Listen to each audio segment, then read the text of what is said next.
we are attempting SQE1 style MCQs from the SRA samples.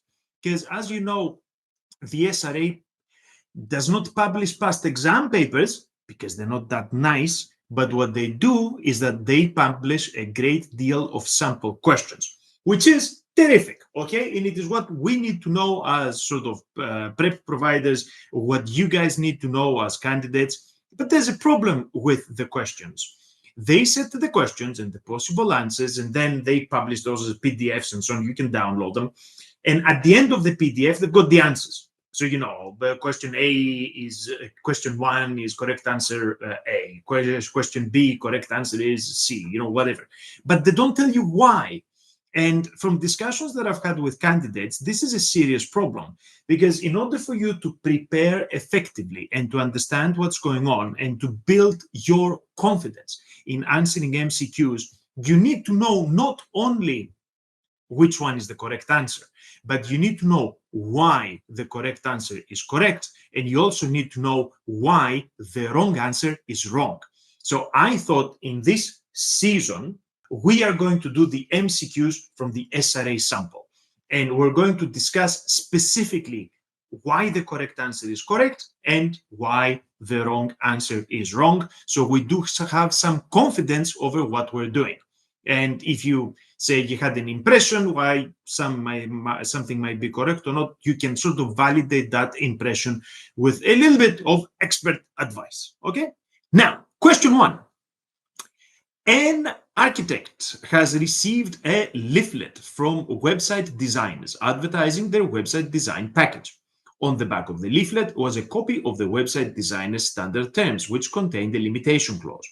The architect wrote a letter to the website designers asking them to design his website, and he attached to his letter a copy of his own standard terms and conditions. They did not contain a limitation clause. The architect received a quotation for £2,500 from the designers. The architect signed and returned a tear-off slip to the website designers, which stated that he accepted the quotation on the website designers' standard terms and conditions. Which of the following statements best describes the legal position? Now, remember, guys, these are the same questions as the SRA sample, okay? So you may have come across this question before. So what we're going to do is, of course, pick the correct answer, but also focus on why this is correct and why the other ones are wrong, which seems to be, you know, the thing that I think it's going to add value to your preparation. Now, what are the possible options here? A, the terms on the leaflet constituted an offer which the architect accepted by asking for a quotation. Or is it B, the quotation constituted an offer which the architect accepted on the website designer's standard terms and conditions? Is it C, the quotation constituted an offer which the architect accepted on the architect's standard terms and conditions? Is it D, the letter from the architect to the web designers constituted an offer which the web designers accepted by sending a quotation? Or is it E, the letter from the architect to the web designers constituted a counteroffer which the web designers accepted by sending a question? Now, clearly, the topic here is FLK contract law, which I like. And I have spent like a good 20 years of teaching this. So, you know, if there's an area that I'm feeling comfortable, it is contract law. So go on. If you got any questions, just hit me with them. Right. Let's go. Which one is the correct answer? A, B, C, D, or E? This is normally like should be an easy question to kind of get us to break us into the mood. If you are brave enough, hit me with your answer in the chat. If you're watching this on the replay, hit me with your thoughts on the question on the comments. So hopefully everybody can see that. Right. So drum roll. What is the correct answer? The correct answer is B. The quotation constituted an offer which the architect accepted on the web designer's standard terms and conditions. Alrighty. Is that what you guys thought that this is going to be the correct one? All right. Let's dissect this a little bit. This is an contractual formation question, which is kind of nice that the SRA is starting its pack of sample questions with something easy and approachable, at least for me. And we are dealing with a classic situation of the battle of the forms. Have you guys come across this notion before, the battle of the forms? In contractual negotiations, as you have probably experienced at work, those of you who are already working in contract management positions, or you're working in sales departments, or you're negotiating contracts on behalf of your corporations, you find a lot of back and forth with different drafts. And very often the seller will send their version, the buyer will send their version. On occasion, disputes arise as to which set of terms and conditions underlie the agreement, because the parties could well be in agreement that they want the thing done, but when it comes to the T's and C's in the background, they could be unsure as to which side's T's and C's actually prevail. This is precisely what has happened here. Initially, right? The architect sees the leaflet. The leaflet does have a copy of the terms and conditions. But could we say that the leaflet in itself constitutes an offer that is capable of acceptance? No, because a leaflet, or as any other sort of advertisement for that matter, is not an offer. We call it, what do we call it? Quickly, stick it in the chat. We call it an invitation to treat, right? So advertising, leaflets, all sorts of kind of promotional info that comes through the post are considered invitations to treat. You cannot accept an invitation to treat and then have a contract. You need further negotiation. Therefore, when the architect writes the letter to the website and says, send me a quote for this, then he is the one progressing this. But still at that point, we do not have an offer. When the quotation is received, then we have an offer, because then we're hitting the specifics of what's going on. So the architect received a quotation for £2,500 from the website designers. Now we're in business. The question becomes, has the architect accepted or not? Because if the architect accepts, then the offer needs to be accepted 100%. Remember, he cannot half accept. So if he received the quotation comes with its terms and conditions attached, and the instructions are cut the thing at the bottom, sign it, and return it to us, then the agreement has been made, and it has been made on the web designer's terms and conditions. And in fact, this is what happened here. The architect signed, returned the tariff slip, and that constituted what we call the meeting of the minds. What happened previously is irrelevant. If we had an invitation to treat, it cannot lead to a contract. If we had an offer that has been contradicted by a counter offer, then again, we don't have a contract. What we're looking for is the last step in the process. This is why B is the correct answer. The quotation constituted an offer which the architect accepted on the website designer's standard terms and conditions. And how did he do this? By tearing off the slip and returning it to them to signify his acceptance. Let's look at why the other questions are wrong. A says the terms on the leaflet constituted an offer which the architect accepted by asking for a quotation. No. If the leaflet is an invitation to treat, is not an offer, so that's wrong. C, the quotation constituted an offer which the architect accepted on the architect's standard terms and conditions. This contradicts the facts, because he accepted the quotation by tearing off the slip, which signifies acceptance on the other people's terms and conditions. D, the letter from the architect to the web designers constituted an offer which the web designers accepted. No, that's not how it works. You cannot accept without having seen the quotation. Is the quotation, this is like the process of negotiation. The quotation itself is an offer that then is capable of acceptance.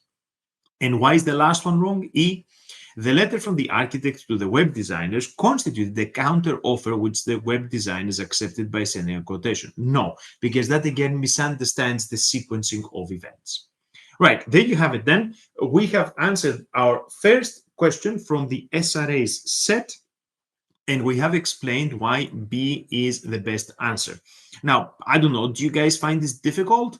For me, this can be complicated in terms of time because the question is quite lengthy, and also the potential answers are a bit lengthy, which is going to take you some time to decode. And also, the language is a little repetitive, and because the language in the various options is repetitive, it might confuse you into picking the wrong answer. However, if you are comfortable with the contractual formation requirements and you have come across discussions on the battle of the forms and all of that stuff in the past, then I would imagine that you would get the right answer without a great deal of anxiety. Right, so we are moving on now to question 2. Welcome to the new people who have joined us. I can see some new members are coming on, which is awesome. Feel free to say hi in the chat, by the way.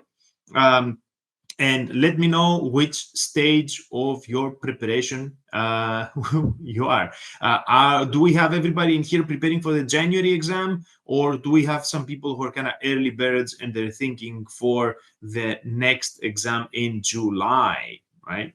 So you never know, could be some of those. Okay, let's dive into the question. The second question from the SRA's sample. Question 2. A company created a floating charge over all its assets in favor of a trade supplier as security for the sums due from time to time. 5 years later, the same company entered into a debenture with the bank, creating a floating charge over all the assets of the company as security for a loan from the bank. The trade supplier's charge was not registered at Companies House. However, before the debenture was signed, the company notified the bank that the trade supplier already had a valid floating charge over the company's assets. The debenture was duly executed and was immediately registered at Companies House. The company went into administration 10 months after entering into the debenture with outstanding sums due and unpaid both to the trade supplier and to the bank. The question for you guys: which creditor of the company has a prior claim to the company's assets? Okay, now, tricky. FLK business law. Specifically, the topic of the question is company law. Again, good news for me, because I also spent about 15 years teaching company law, so I know this stuff. But this could be an area that you guys are a little bit less familiar with, especially the technicalities of registering charges and then dealing with that. Let's see what the possible options are. So the question was, which creditor of the company has a prior claim to the company's assets? Your options: is it A, the bank, because the trade supplier's failure to register its charge makes the charge void against the company? Is it B, the trade supplier, because the bank had actual notice of the existence of the trade supplier's charge? Is it C, the bank, because the trade supplier's failure to register its charge makes the charge void against the administrator and the bank? Is it D, the trade supplier, because the bank's charge was created less than 12 months before the company went into administration? Is it E, the trade supplier, because the priority of floating charges is determined solely according to their dates of creation? Okay, this is complicated, both because it is asking you which creditor has the prior claim, but it's not enough to identify the to identify the creditor correctly. You need to figure out the reason why they have priority. So let's see. A and C say the bank. B, D, and E say the trade supplier. Now, some of you might be wondering, especially if you're not very familiar with the area under examination, does this mean something? Does the fact that they stack trade supplier 3 times and the bank 2 times mean that trade supplier is the correct answer? I just have to pick the correct one. Not necessarily, okay? So they will try, the evil people who put these questions together, they will try to do things to confuse you. Okay, fine. It's not because they're evil, but they're trying to figure out whether you actually know the law or not. I've met some of them. They're not evil. They're quite nice people, and they're trying their best. Okay, whatever gripes we've got with the SRA aside. So the fact that you've got 3 of the possible 5 options that mention trade supplier and 2 mentioning bank doesn't mean that the correct answer is one of the trade suppliers. It could still be the one that is underrepresented in the possible answers. Having looked at this, we are thinking about the idea of registered charges. The whole point of registered charges is that they elevate creditors in the priority of recovery in insolvency. What normally happens is that when a company goes insolvent, then the administrators or the liquidators take control of the assets. And if they have to sell everything to satisfy the creditors, then they need to figure out who gets paid first, because clearly in every insolvency situation, there are a lot of creditors waiting there to be paid. They could be ranging from the government that is owed taxes and national insurance contributions and whatever, all the way down to customers and suppliers and kind of normal people and employees. So how do the liquidators make these decisions? There is in the Insolvency Act of 1986, as amended, a list of priority. The people on the top of the list are the people with a fixed charge. Of course, they're the liquidators themselves, it's the expenses of the process. But then from the creditors, at the top, you've got fixed charges, then you've got floating charges, then you get preferential creditors, within which you also find HMRC, and then you've got everybody else following down the line, which falls into the category of unsecured creditors. And at the bottom of it, you've got the shareholders on the off chance that there's anything left. Now, where do you personally want to be? You do not want to be an unsecured creditor, because by the time the fixed, the floating, and the preferential got paid, then there's nothing left, okay? So if you receive a letter saying, congratulations, you're an unsecured creditor, that is the time to cry. And, you know, I've got a couple of videos explaining what happens in insolvency that are fun to watch. Right. So we know that the charges is what elevates you up this ladder. So you have a fixed or a floating charge, you're towards the top. Fixed are better than floating for a few reasons. I don't think we want to go into that now, but we can return to it later on, especially if you guys want to know more what these videos have got on insolvency. Problem. If we're talking about charges within the same category, what's the priority then? Because of course, there's nothing to say that a business has issued floating charges or fixed charges just to one person. It could be that they've done multiple. Yeah. Now, the trick is, and this is the rule that you absolutely should remember in this area of the law, fixed and floating charges are only binding if registered. There's a bureaucracy that is involved. You have to go through the relevant provisions in the Companies Act to tell you what that is. But you need to go through the bureaucracy and register these charges at Companies House.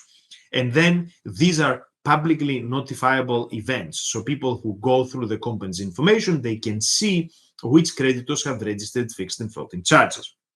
So this satisfies the notification requirements.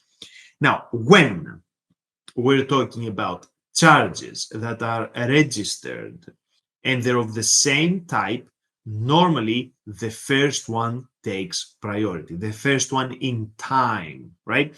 So the first one to get registered is the one that is going to take priority. I said normally because there's a bit of nuance to this depending on kind of specific notifications, but we don't need to go into that at the moment. With this knowledge in mind, let's revisit the question. The company here created a floating charge over all of its assets in favor of a trade supplier, right? Then they gave a debenture to the bank, creating a floating charge over all assets. Okay, so the asset base that is covered by the charge is the same, because it's also possible that you gave a charge over fixed assets to one and you gave a charge over book debts to the other one. So if the charges are not conflicting over the same asset, then we don't have a problem, right? People get paid from these specific kind of bundles of assets. But here, the charges are over the same type of assets as all assets. Okay, so They're both floating charges, so that's not going to help us prioritize. They're both over the same asset, so that again does not help us in splitting things. What are we going to do now? Should we prioritize the first one in time? Because the base rule is the first one in time goes. And it says that the bank has been notified of that prior charge. It says that specifically. This is nasty. That's there to confuse you guys, because in effect, this isn't the key issue. The key issue is that they didn't register the charge. And charges are only valid if you go through the bureaucracy contained in the Companies Act and get them registered. So it doesn't matter if they told the bank about the other charge. The other charge is not valid because it's not been registered. Therefore, the correct answer is... What's the correct answer? Go on. Yes? Is C. The creditor that's going to be paid first is the bank, because the trade supplier's failure to register the charge makes the charge void against the administrator and the bank. So the key problem here isn't the nature of the charge, isn't the type of asset it falls over. The problem is they did not register it. That's why the other options are wrong. So the first option is saying the bank, because the trade supplier's failure to register the charge makes the charge void against the company. Well, it's not void against the company, it's void against the other creditors, right? They're not arguing with the company, they're arguing with the other creditors. That's why A is wrong, because it's kind of misstated. B, the trade supplier, because the bank has actual notice. Actual notice is not going to help you if you forgot to register the charge, right? So this one is wrong. D, the trade supplier, because the bank's charge was created less than 12 months before the company went into administration. This isn't the problem here. The problem isn't the time of creation of the charge in relation to the liquidation, which might have some import at some point, but this isn't the problem we have here. The problem here is a competing charge. And E is wrong, because it says the trade supplier, because the priority of floating charges is determined solely according to their dates of creation. No, it isn't if you forgot to register them, okay? So we know the area of the law. The area of the law is security and how the liquidators deal with the distribution of assets in insolvency. We know about fixed and floating charges and all the rest of it. We know about what floating charges are and what asset they're over and how the time of creation is important. And crucially, we also know the bureaucracy that one needs to go through in order to have these things effective. Because they failed on the bureaucracy, the bank wins. Correct answer, C. The bank, because the trade supplier's failure to register its charge makes the charge void against the administrator and the bank. Thank you for giving me the opportunity to talk about floating charges, SRA, yes. If you guys are enjoying this, give us a thumbs up. And stick a comment if you would like either in the chat box or in the comments to let me know what else you would like to see. Do you think this is a good idea, working through the SRA sample questions, or would you prefer to go back to questions that are generated by me and are kind of fresh out of the oven? Let me know what you guys prefer and I'll do it for you. Yeah. All right, so let's move on to our next question. Let's see, here we go. Question 3. Okay. In question 3, a company is the claimant in an action for negligence against the defendant accountancy practice. The claimant seeks damages for allegedly negligent professional advice provided by the defendant to the claimant. Standard disclosure has been ordered. This is a case about civil litigation. A 2-page letter sent to the claimant's managing director by a financial advisor is included in the claimant's list of documents. The financial advisor is independent of both parties to the litigation. The letter was found in the office of the claimant's managing director, and the only copy is in the possession of the claimant's solicitor. It is clear that the letter was written with the sole purpose of giving advice about drafting the letter before claim in the present litigation. On what basis can the claimant claim a right to withhold inspection of the letter? Okay. Now, this is tricky for a variety of reasons, because it has to do with court process, it has to do with professional privilege, and all of these are areas that people tend to be weaker on for a variety of reasons. One of the reasons is that if you're a recent LLB graduate, like you've done an undergraduate law degree in the UK, we do not actually teach that stuff. So we don't have classes on civil or criminal litigation as part of the undergraduate law degree. Why? I don't know, because we're still running on the old system that, we did some stuff and then people went on to do the legal practice course where they did all the kind of funky procedural things. Unfortunately, these are still not part of the LLB. So for the majority of you, the first time that you're going to come across civil and criminal procedure is in your preparation for SQE1. Now, if you're working in this domain already and you're working in a law firm, maybe this is the sort of everyday activity that you engage in, which is going to make things a little bit better. But if you are not practicing, or if you're not working in a law firm, these are going to be unfamiliar. So I recommend some caution. I do have a long lecture podcast about the basics of civil litigation that I would advise you guys to have a look at. I've got another podcast on the law of evidence, which will be helpful in kind of understanding the basics of how evidence is supposed to work.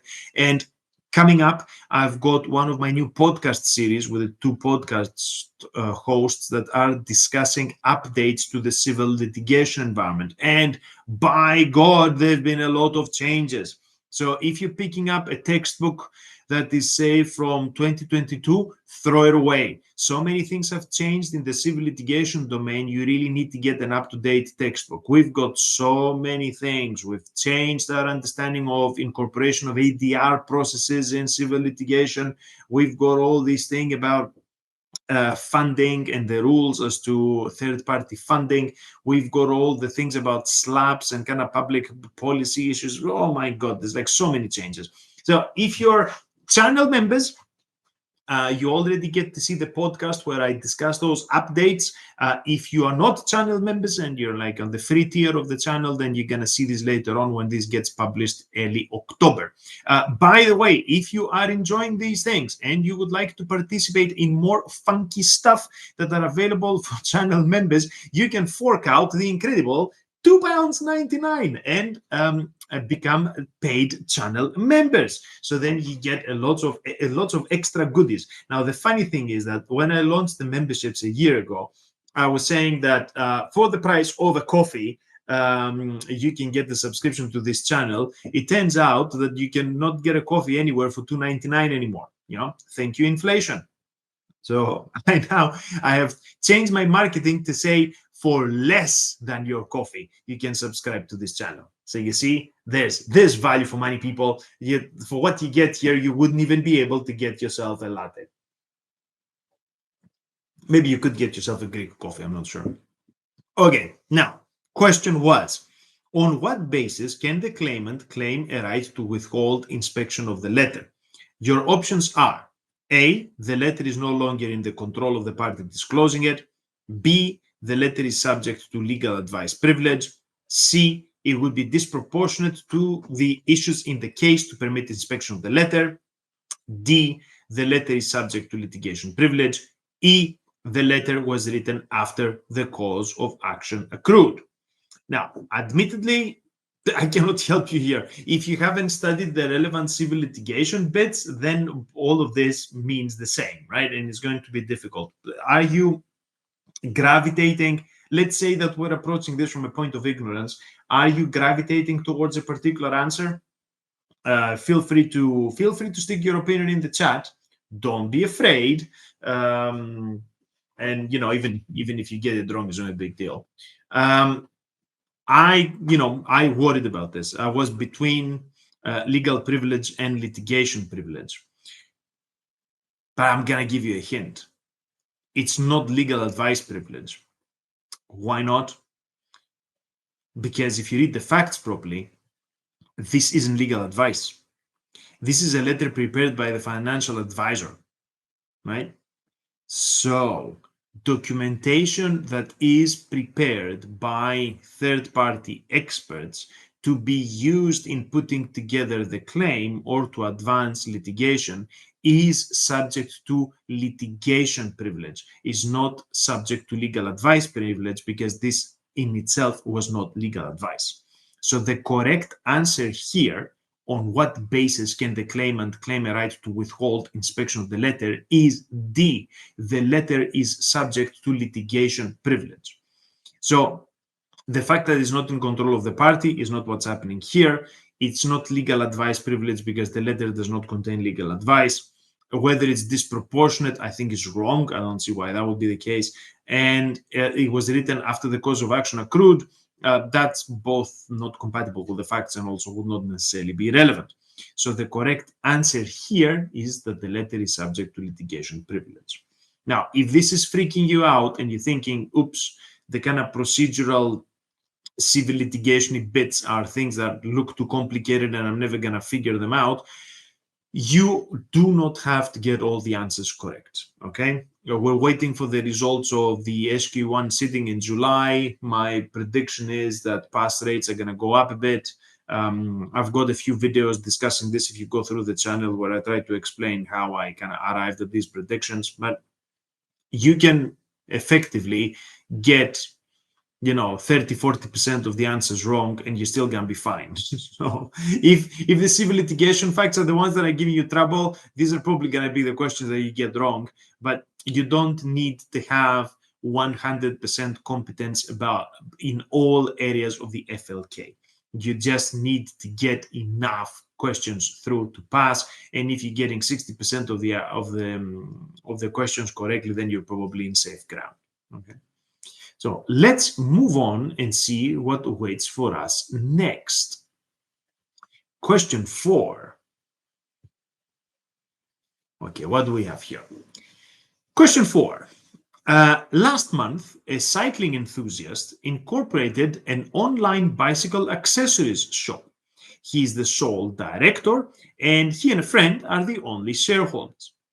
Prior to the incorporation of the company, the enthusiast negotiated a contract with a provider of cycling clothing.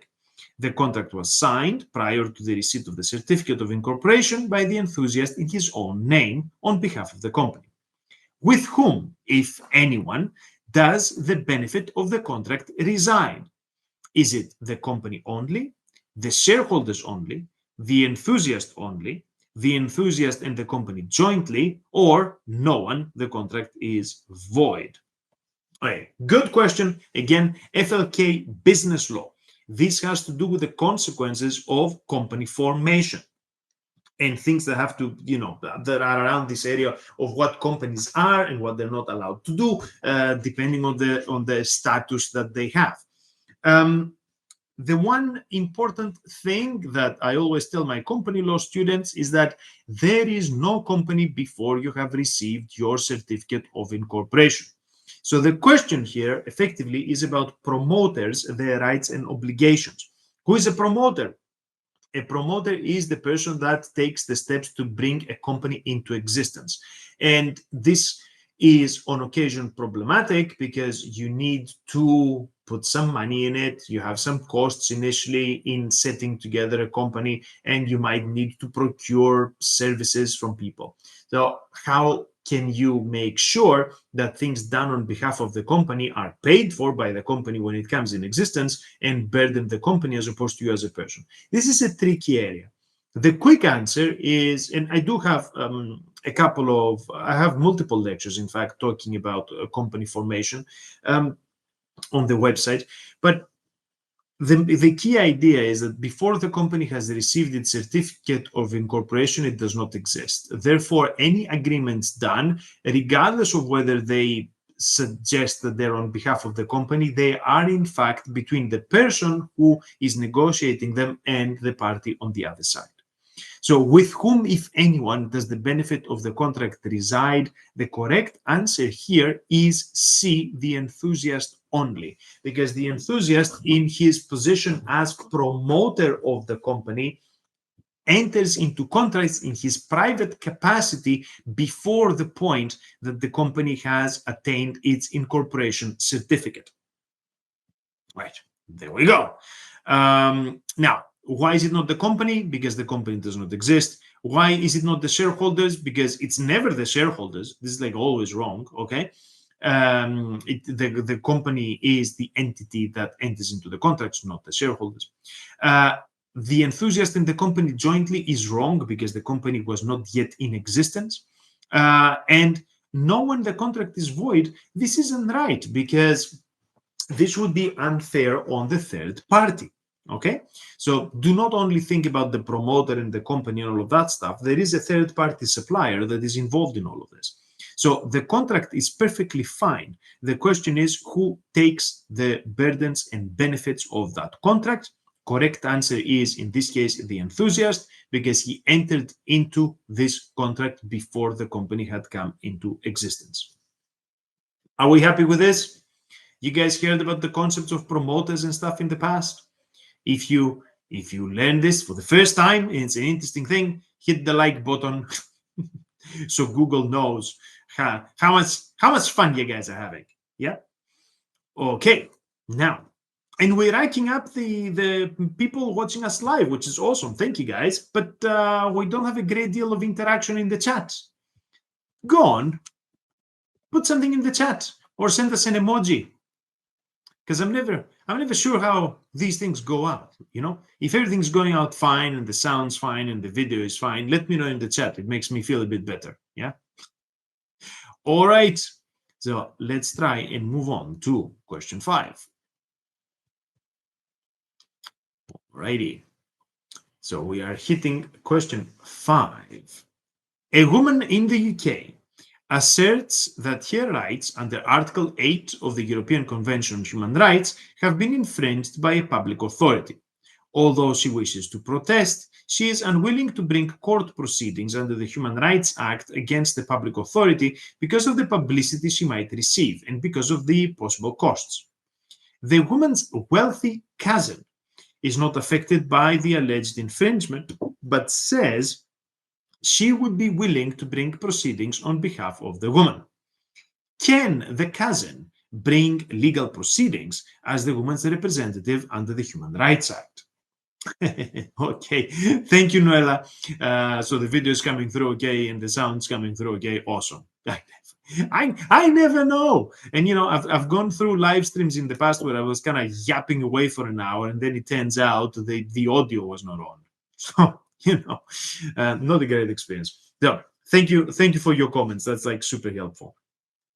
Okay, what do we think here? We've got somebody who wants to bring a complaint under Article 8 of the Convention and wants to utilize the processes in the Human Rights Act to go against the public authority.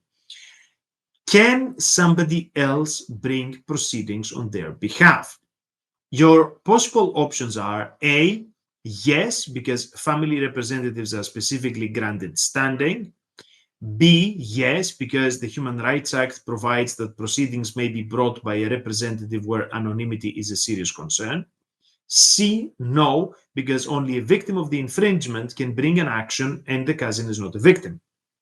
D, yes, because the court will be satisfied that the cousin as a representative is able to meet the expenses of the proceedings. Or E, no, because the representative can only bring an action under the Human Rights Act where it replaces numerous individuals making identical claims. All right, what do we think is the right answer here? Again, this is a rather niche area of the FLK. I do have a video coming up on human rights and EU law together that cover these parts of the FLK for you guys. It's already available to channel members. It's going to be available to the wider public later on in September or early October. I mean, it's a good podcast that covers these areas, but I do appreciate that this is an area that both gets less attention in the overall study and perhaps less exposure in terms of work and all of that stuff. Despite the kind of, rather angry debate on media, in the media about the Human Rights Act and its implications in relation to immigration, that aside, everybody likes to talk about this, but nobody seems to know anything about the European Convention or what the Human Rights Act actually requires. So on this particular process issue, what would we say is the correct answer? Can somebody bring an action on behalf of somebody else if they are not the victim of the alleged infringement? The quick answer here is no, they cannot.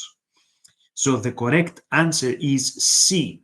No, because only a victim of the infringement can bring an action and the cousin is not a victim. So the standing for these cases in the administrative courts is given to the people who are affected by the violation.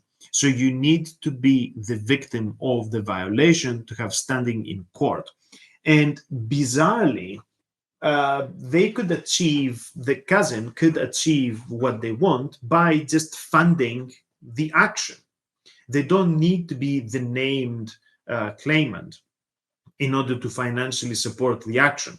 So they can just give their cousin the money or pay the lawyers, or they could either, if they, at the same time, this would not result in monetary compensation necessarily, but they could even be like a third-party funders through one of the agreements that are in place for this that are possible in the law. So the worst possible way of addressing this would be to sue on the victim's behalf in their own name. That is not allowed. So A is wrong. Family representatives are not automatically granted standing. Even when anonymity is a serious concern for the victim, the solution is not to have another person as the claimant. Whether the cousin can actually meet the expenses or not is not relevant to having standing to sue. And that the representative could do it only when they replace others. No, the solution to a class action suit is not a third party that is not involved in it. You might get one of the parties that is involved in it representing the others, but you certainly would not have a third party who has got no connection. So again, the other possible answers here are all wrong or misstating, or they're misstating the law. Whether you would find it easy to pick the wrong ones will depend on your general familiarity with the area. Now, maybe if you were guessing, you didn't know anything about this and you're just guessing, maybe C is an easy one to guess because you sort of understand the relationship between being the victim of something and being the claimant as the victim through other areas, through criminal law, these types of procedures. But in any event, what the question demonstrates is the SRA's willingness to include human rights issues and administrative law issues within the questions that we're getting for SQE1. So I'm not saying that you guys are going to become experts on every area of the FLK, regardless of what it is about, but some base level familiarity, even with this stuff, I think would be good. Yeah. Now, we're moving on to our final question, because as I said, we have built this as a coffee break MCQ engagement, and you guys are probably going to have to go back to work. So if I keep yapping for more than an hour, it is not a coffee break anymore. It's like a full-scale lunch. Yes. So maybe this can be for next term, maybe this can be the branding. Is have a full-scale lunch, like a 3-course meal while doing MCQs. Okay, question 6. The directors of a private limited company plan to sell some land which is owned by the company. The proposed purchaser of the land is known to all the directors and is the father of one of the directors. The company's directors are also all shareholders in the company. The land recently has been independently valued at £70,000, and it's agreed that this would be the sale price. The company's most recent set of annual accounts state profits of £770,000 and net assets of £600,000. The company has adopted the Model Articles of Association as its articles. Does the proposed sale of the land require shareholder approval? Okay, now we're back into company law. And we're back into the process of corporate decision making and whether this FLK business law, and the question has to do with what is the process that one needs to follow in order to approve to get stuff done. Do all decisions get taken by the directors of the company, or are there certain circumstances in which you need to ask the shareholders? And if there are, is this the set of circumstances that you need to ask the shareholders? Okay, now your possible options here. So the question was, does the proposed sale of the land require shareholder approval? And the options were no, because the transaction falls under the director's general authority to manage the company's business. B, no, because the transaction involves the sale and purchase of land, which is a non-cash asset. C, no, because the transaction involves the sale and purchase of an asset at its fair market value. D, yes, because the transaction involves the sale and purchase of a land whose value exceeds 70%. That should be. You don't see it because of the, you don't, sorry, 10%. You don't see the 10% because of my stupid face there. 10% of the company's asset value. Or is it E? Yes, because the company's directors are also shareholders in the company. You know what? Strangely, what does the fact that the seller is a father of one of the directors, what does that have to do with it? Where is this in the possible answers? You know what? I'm going to write to the SRA about this and say that this question violates their own requirements, because we sit through, various people who are involved in prepping candidates. We sit through these meetings with the SRA where they try to explain the questions, the logic that they put the questions together, and the aims that they've got. And they do say they do not stick random things in there that are not relevant to the question. However, this is a random thing in there that is not relevant. It might be relevant to the question if you were giving legal advice, but it's not relevant to any of the answers. Because in none of the answers do you have something that says, because of the possible conflict of interest, this needs to be approved by the shareholders. So why did they stick it in there? Okay, nasty. So this is there just to confuse you guys and to send you down a pathway that thinks about conflicts of interest and how they should be resolved, when in fact this is not present in the possible answers. So which one is the correct answer? The correct answer is the one that's partially hidden by my face there. D, the proposed sale of the land requires shareholder approval because the transaction value exceeds 10% of the company's asset value. Okay? So if the net assets of the company are £600,000 and the value of the land is £70,000, then this purchase is more than 10% of the company's assets.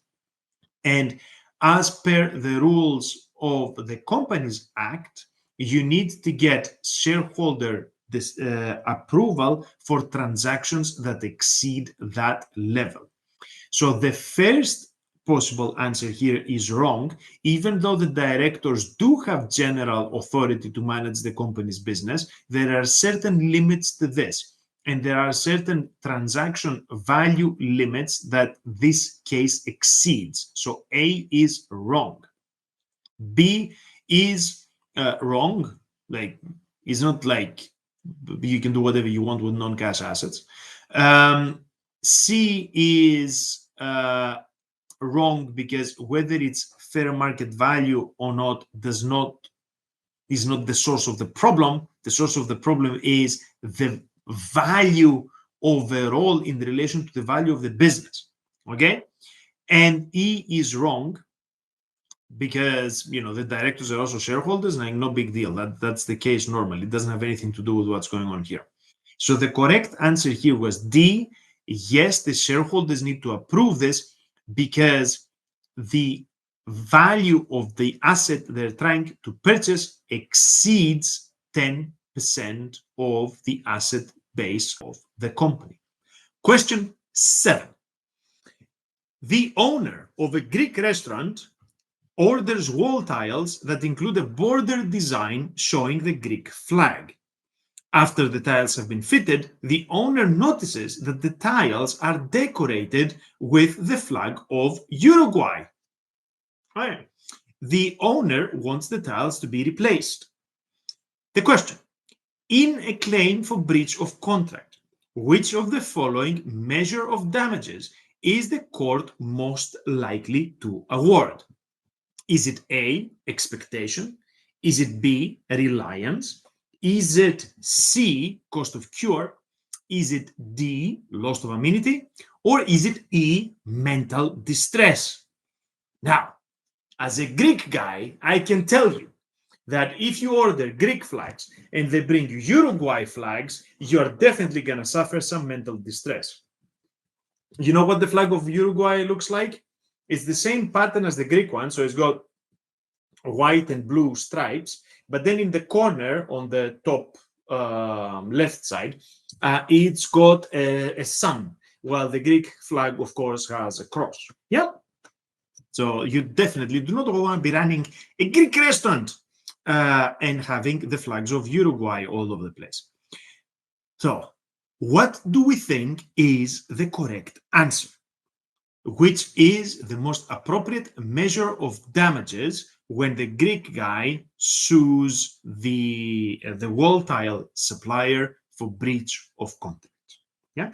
Is anybody brave enough from the people that are watching us live to put it into the chat? Go on. Is it A? Is it B? Is it C? Is it D? Or is it E? I'm going to give you my impression, which is C. The correct answer is the cost of cure. Now, this is a beautiful segue into me explaining a little bit how do we calculate remedies for breach of contract. And, one of my favorite areas, because as you guys know, I've been teaching contract law for about 20 years running. Yes, I am that old. Now, when there's been a breach of contract and the other person has suffered some loss, then we're looking to find an appropriate remedy to cover for that loss. The number one remedy, the most common remedy for breach of contract, is an award of damages. What does that mean? It means that the court will assess what the damage that has been suffered equates to an amount of money. So the courts are keen to calculate the monetary value of what has gone wrong and then award this to the victim of the breach as compensation. But of course, this is easy to say, but it's not really that easy to operationalize when you're in fact trying to come up with the exact amount. So there are various measures. So the category is remedies for breach of contract. The specific remedy is damages. But in order to calculate the exact damages and come up with an amount, then you need to think about various measures. The common measure is called expectation loss. What does that mean? It means that you're looking forward. Where would the victim of the breach have been if the contract had been properly performed? Obviously, they haven't reached that level due to the breach of contract. So expectation loss means that if you were starting here and you were ending up there, you got stopped at this level by the breach of contract. What is missing to get you to the point that you would have been? Yeah. The other measure that we've got is reliance loss, which is not looking forward, but is looking backwards. So when you cannot prove exactly where you would have been if the breach had not occurred, you can look at the amount of money that you spend in your part of the performance. So then we're looking at expenditure. Yeah. Now, within expectation loss, we still need to specify a little bit further how are we going to fix the problem. Because if you say, I started here, I wanted to get here, the breach of contract occurred here and stopped me, I now need to calculate the difference between this bit and that bit. Again, how do I actually do this? So I need something to take me further than simply saying expectation loss. The two measures that we've got there are the cost of cure and the difference in value. Difference in value means you ordered a pack of 8 cans of Coke and you received a pack of 6 cans of Coke. How much did you pay? You paid, say, £3. But £3 was for the 6 cans. How much would you have paid for the 4 cans? You would have paid £2.50. So the difference between the value of what you got and what you were expecting is 50p. So if we have this sort of difference in the levels of the expected performance and the given performance, and we can calculate this by looking at market values and so on, we can find that difference in value. But this might not be what your problem is, because your problem might be, I don't want the difference, the monetary value. I want this fixed. And this is what's relevant in this situation, because the owner of the Greek restaurant doesn't simply want the difference in value between the Greek flag and the Uruguay flag. He wants the Greek flag installed. So he wants the price that will allow him to fix the problem. Now, don't get me wrong, this is not always available. So this is not at the selection of the victim, and it's not always available as a measure. So you cannot force the court to award you cost of cure as opposed to difference in value when you're trying to calculate the amount of money you're going to get for expectation loss. Okay, the court has a great deal of autonomy in coming up with this stuff, but at least you can make an argument. Now, again, the question was asking you, there's a claim for breach of contract. Which of the following measure of damages is the court most likely to award? So the correct answer here, guys, is the cost of cure, because this reflects exactly what the owner of the restaurant needs in order to fix the problem. He wants the flag tiles to be replaced with the tiles that have got the correct flag. So expectation loss isn't totally wrong, but it's not accurate enough. A reliance loss is wrong because he's not looking at recouping his expenditure. Loss of amenity means discomfort, okay? That is usually kind of physically related, is not relevant to the facts. Mental distress, totally wrong, because you can almost never get compensation for mental distress. Cost of cure is correct, both because it's better than the other options, but also because it is bang on exact what will fix the problem that the owner of the Greek restaurant is facing. Therefore, yes, correct answer here is C, the cost of cure. Yeah, that was good. Don't you guys think? If you think this was cool, then give us a thumbs up. And I don't know, I'll dig up, or I will get excited about some more contract law questions. By the way, if you're enjoying this mega and you're thinking, I love this guy, I gotta buy him a coffee or get him like an additional can of Coke, you can do two things. You can either hit the thing that looks like a $sign that is next to the chat line, and then you can kind of send me an amount of money to say thanks, or even better, you can subscribe to the channel. So for the ridiculous price, people, of £2.99 a month, can you believe that? It's cheaper than a latte.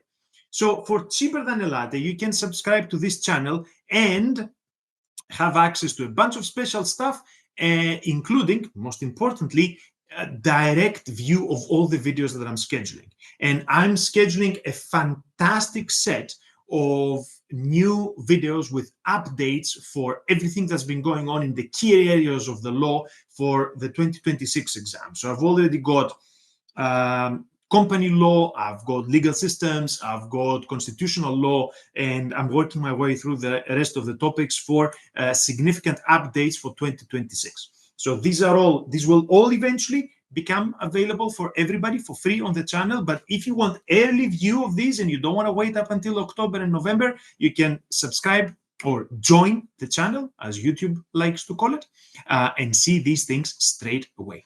Okay, shall we move on to our next question? Let's see what the next one's about. Aha. We have hopefully shifted to question 8. Alrighty. Question 8. In March 2024, let me lift this up a bit, because I can still I can see myself in the corner and we cannot read the whole text. So that probably, yeah, that fixed it. Awesome. In March 2024, a claimant brought a claim against his plumber for breach of contract. This is a breach alleged to have taken place in June 2018. The plumber operated as a sole trader. In August 2024, the plumber died. The plumber's assets are being dealt with by her personal representatives. In October 24, the claimant applied to substitute the plumber's personal representatives for the deceased plumber in the claim, so that the claim could continue. What powers does the court have to make a substitution for the plumber as a deceased party in the claim? Your options are: the court can order a new party to be substituted because the relevant limitation period was current when the claimant applied for the substitution. B, the court cannot order a new party to be substituted because the relevant limitation period has expired. C, the court can order a new party to be substituted because the relevant limitation period was current when the proceedings were started. D, the court can order a new party to be substituted because the relevant limitation period was current when the plumber died. And E, the court cannot order a new party to be substituted because liability remains with the plumber's business. Okay, I don't like this question. Boo! The reason I don't like this question is that it is extremely lengthy. Not only you've got a fairly chunky scenario that you need to navigate, but then all your 5 possible options are equal in length and are actually quite wordy. Also, they seem to be extremely similar to each other. So while the previous question that we had was very short in the possible answers, which would make it easy for you guys to actually get on top of it, this one is much, much worse. So do not expect, like, why am I telling you this? Do not expect a linear progression through the questions. It's possible that you're going to move a lot faster through the questions that are shorter in areas that you're more familiar, and you're going to have to spend more time in questions that are wordier, or they are more confusingly put together, or they deal with areas that you are not that familiar with. Now, this has to do with limitation periods. So this isn't necessarily super easy. Anything that has to do with the mechanics of dispute resolution, the civil procedure rules or requirements therein, I personally tend to find more challenging, and I think a great deal of students as well, or candidates for the exam, find it more difficult because it is just quite repetitive and tricky, and also because we don't spend a great deal of time on these topics when we're teaching these subjects at undergraduate level.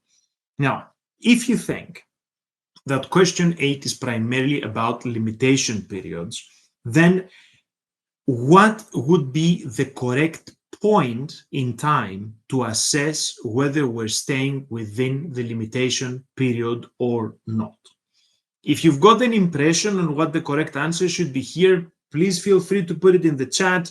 Or if you've got any thoughts on the question, or you kind of dislike it and you want to share your disgust with it, let me know in the comments of the video when if you're watching it on the replay. Now, the answer here for question 8 is C. The court can order a new party to be substituted because the relevant limitation period was current when the proceedings were started. Okay, let's pay attention to the timeline. So the statute of limitations for civil claims, as we all know, is 6 years. But we're asking for a substitution here for the name of the defendants, right, of the respondents. When are we taking the 6-month point to ensure that we're within? If we're thinking that the guy died in August 24, then obviously this is beyond the 6 years because the claim had been brought in March 24. Yeah. And sorry, not March 24. The contract breach had taken place in June 18. So if we take as our relevant point August 24, we're beyond the 6 years, so that would be statute barred. If we take the time that they try to make the substitution, should we be thinking about that, or should we be thinking about the original claim in 24? Now, there's no, without knowing the rules, you cannot figure out the answer to this one. The rules are that the relevant period to be looking at is when the claim was brought, not when the substitution is made, not when the reason for the substitution came up. So we are not concerned with the fact that the guy died in August 24. We are not concerned with the fact that the substitution is requested in October 24, which are both beyond the 6 years. We are concerned with the fact that the action started in March 24, which brings it within the limitation period, and then everything else is procedural. Let's have a look at why the wrong answers are wrong. A says that the court can order a new party to be substituted because the relevant limitation period was current when the claimant applied for substitution. This is wrong because this isn't what's going on, okay?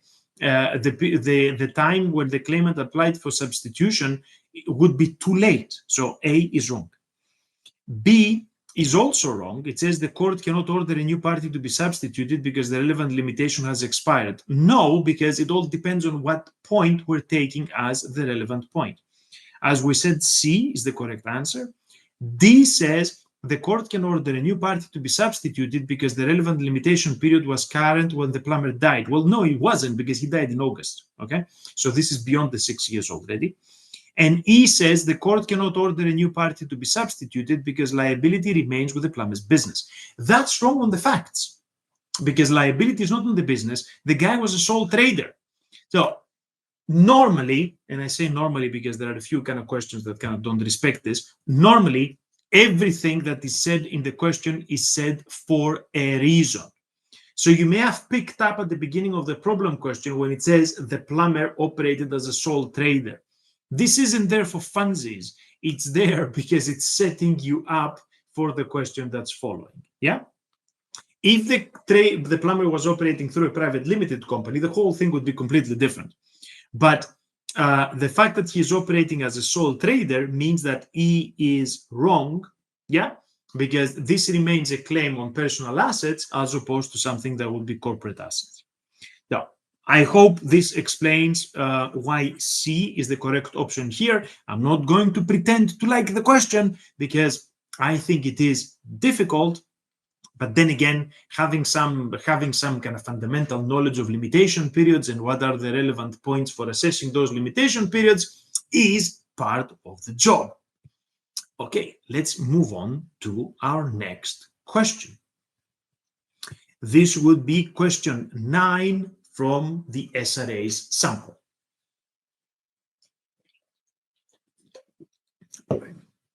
Good stuff. By the way, are you guys all subscribed to my newsletter? If you send an email that says subscribe, you see I'm keeping things simple, to, I'm writing this in the chat. Nope, I put the wrong address. But that wouldn't be helpful. Right. So if you send email in the subject matter of your email, the word subscribe, you don't need to write anything else. And you send it to the address newsletter@glintis.co.uk, then I will subscribe you to my Monday newsletter. Every Monday, I'm sending out the newsletter. It contains a multiple choice question. It contains some reading material or a link to a video that explains the topic. It has discount codes and various kind of good tricks that you can have to kind of enhance your study.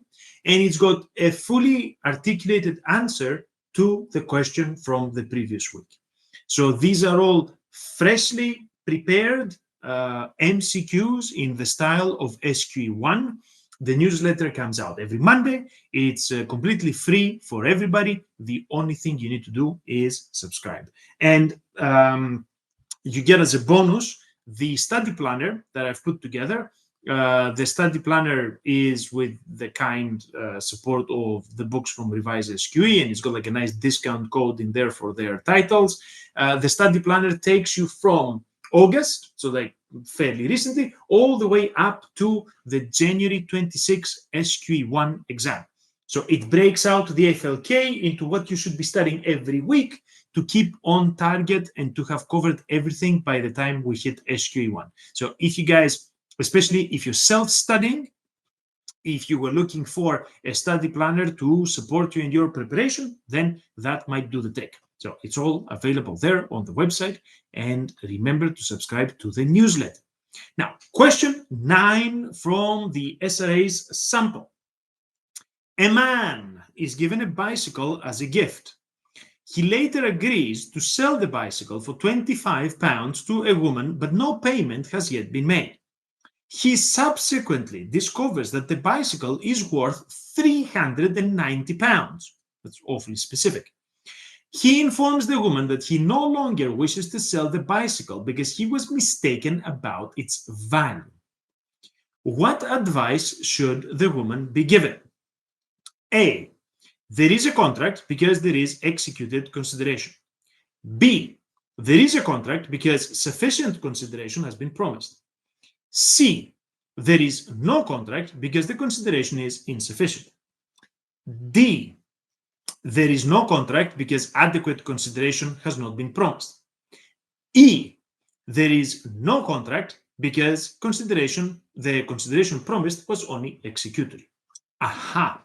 So if you didn't have these options, you might have thought, is this a question about the doctrine of mistake or something like this? Because it does mention it does mention that the guy was mistaken, but it's not about this. It's simply about consideration. Now, you guys should get this right, because I have been extremely forceful in all these years, 20 years and counting, that I've been teaching contract law. I've always been extremely forceful about the doctrine of consideration and how it operates. And I've been kind of drilling it into the heads of first-year undergraduate law students, because this is a horrible, horrible thing to get wrong. So, anybody here one of my students? If you guys had the misfortune of having me as your lecturer when you were a first-year law student, let me know that. That would be super funny. Right. Now, what do we know about the doctrine of consideration? English law is Victorian and likes to understand things in Victorian terms, because this is when, the kind of fundamental basis of the operation of a capitalist legal system were put together, and then the way people were doing deals became sort of formalized and so on. Now, unfortunately, Victorian understandings of contractual formation have got little to do with the reality of what we're experiencing today. So, you go from kind of picking up your phone and ordering something on an app, you're going to all that stuff. I've got somebody at the door. Give me a second, I'll be back.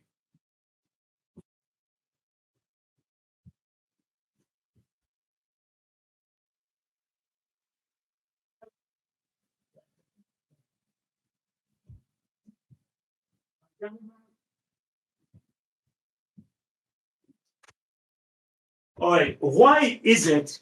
Can you tell me why it is that trust me, I want an answer on the chat for this, or in the comments if you're watching it on the replay. Why is it that the Amazon people will only come when you're in the shower, when you're in the loo, or when you just stepped out for 5 minutes, or when you're delivering a class? Can you tell me that? They never. I sit behind the door all day long, yeah? Nobody ever rings the bell, like ever. The only time that everybody comes and delivers these things is when we're having these classes. You probably go back. I challenge you, yeah? Go back through my previous live streams and find all the cases where the bloody bell has been ringing and somebody's at the door. Man, I don't know.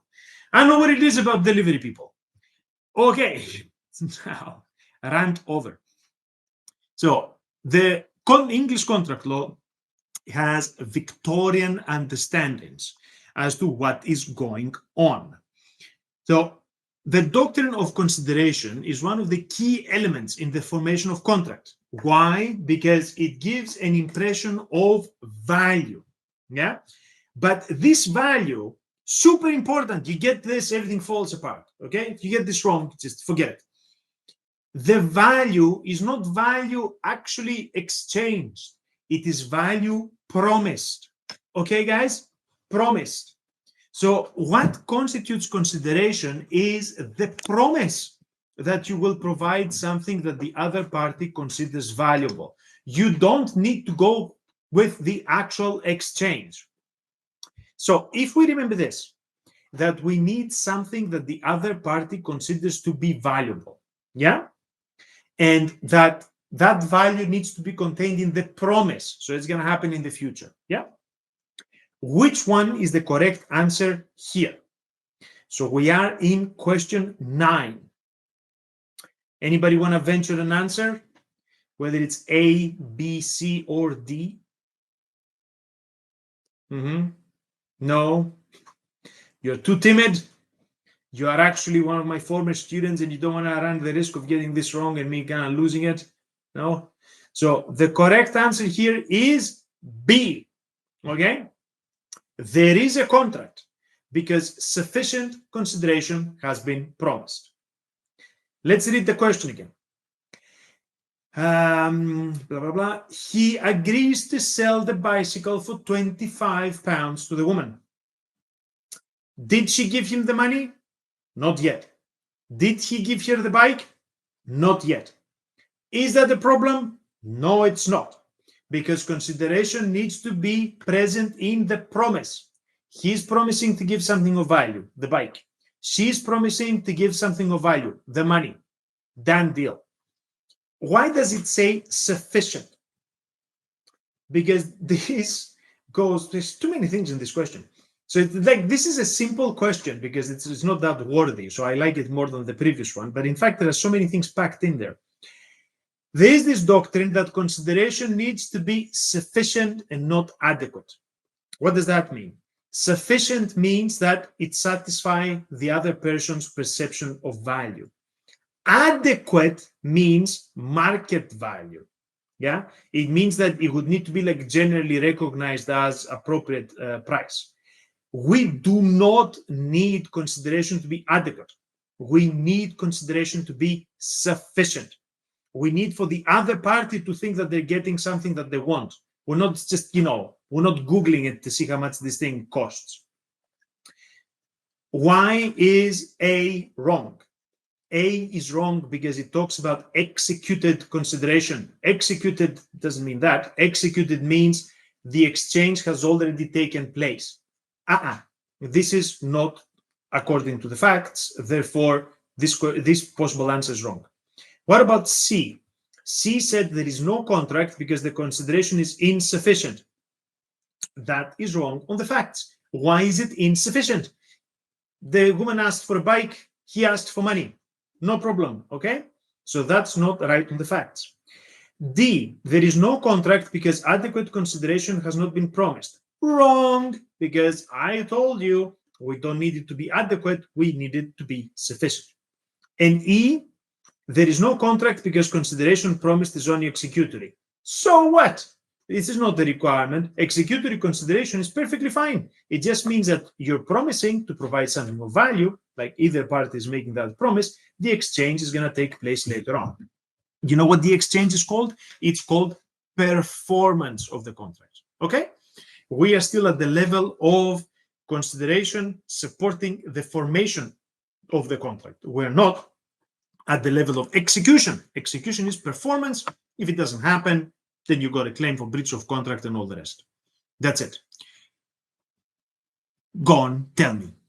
Did you know all these details about the doctrine of consideration? I'm waiting. Yes? If you didn't, then I've got quite a few videos about the law of contract. I've got an updated one as well that went live recently. And I've got specific videos as well on the channel about the doctrine of consideration. So if you're confused about this at all and you need further information, go watch these videos and, it will explain it quite nicely for you guys. let's move on to the next question, because I'm conscious that you guys are on your you're on your coffee break, so we cannot be here all day. Okay, number 10. The decision is made by the Court of Appeal, Civil Division, in favor of the claimant. The defendant wishes to obtain permission to appeal. Which of the following courts has the power to grant permission to appeal? Is it the Court of Appeal? Is it the Supreme Court? Is it the House of Lords? Is it the Court of Appeal and the Supreme Court? Or is it the Court of Appeal and the House of Lords? So, I mean, like some questions like super lengthy in the scenario, and the possible answers are super lengthy, and the whole thing takes forever. Some of them are just a couple of lines. I don't know what to say. This kind of contradicts the SRA's own instructions, because when we're having meetings with them and workshops that they explain to us how they structure the questions, they say they're not going to do this. They say that the questions are going to be equal. But here we go. In their sample, you got questions that are of really varied difficulty and also varied lengths. So go figure. Now, what do we know about this? This is a matter about, again, procedure, court procedure, and what the rules are in allowing appeals. There is one thing that kind of jumps out as immediately wrong that should eliminate some questions, is the fact that we don't call it the House of Lords anymore.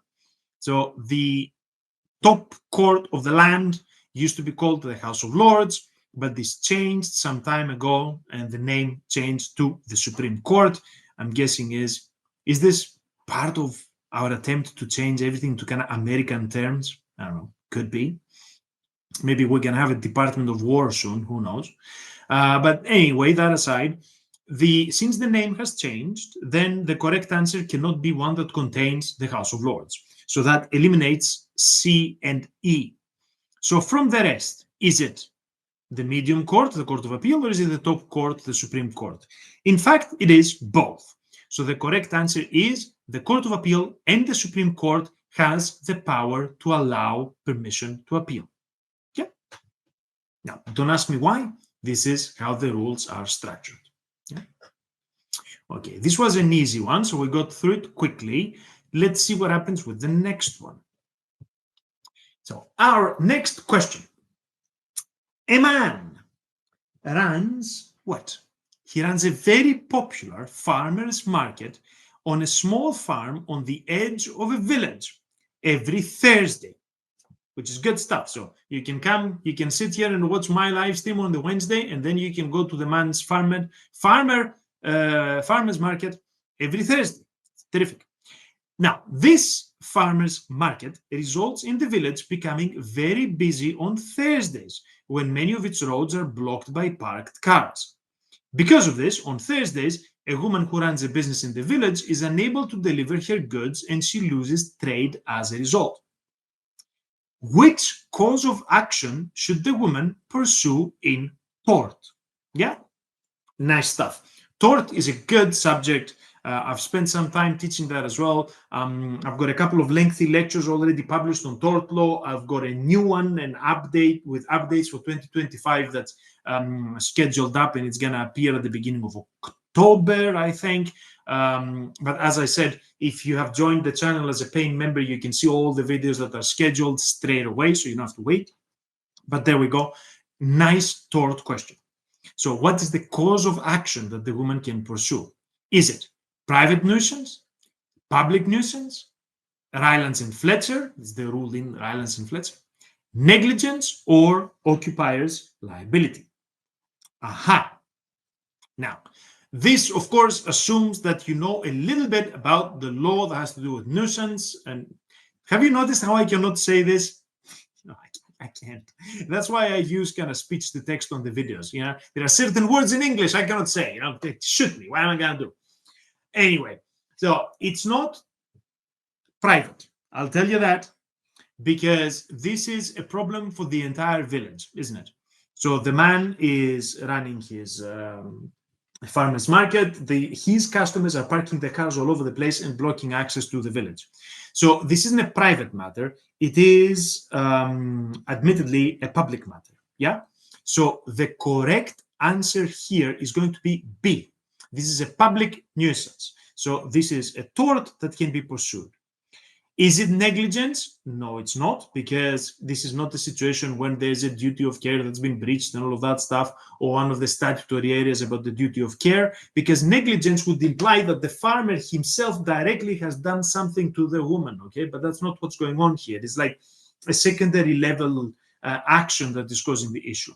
Occupier's liability, when that's not the problem either, because this isn't really caused by his land or the use of his land, is used by the actions of other people in association with him. So occupier's liability is not relevant, negligence is not relevant, it's not private.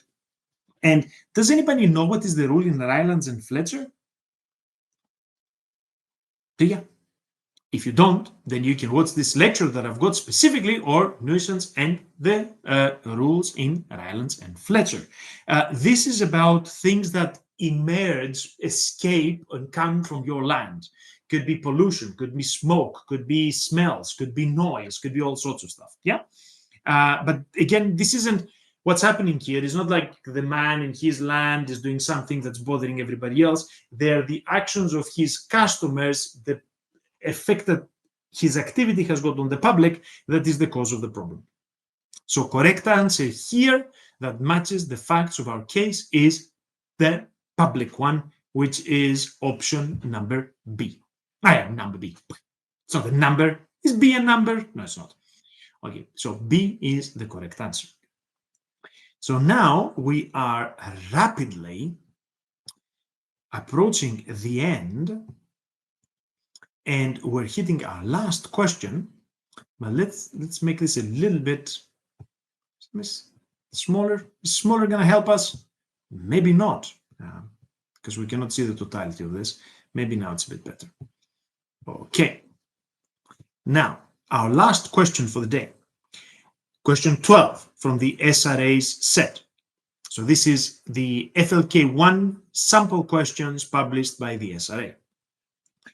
An ordinary trading partnership has three partners: the senior partner, the managing partner, and the junior partner. Very original. The three partners share income profits equally and capital profits in accordance with their capital contributions as follows.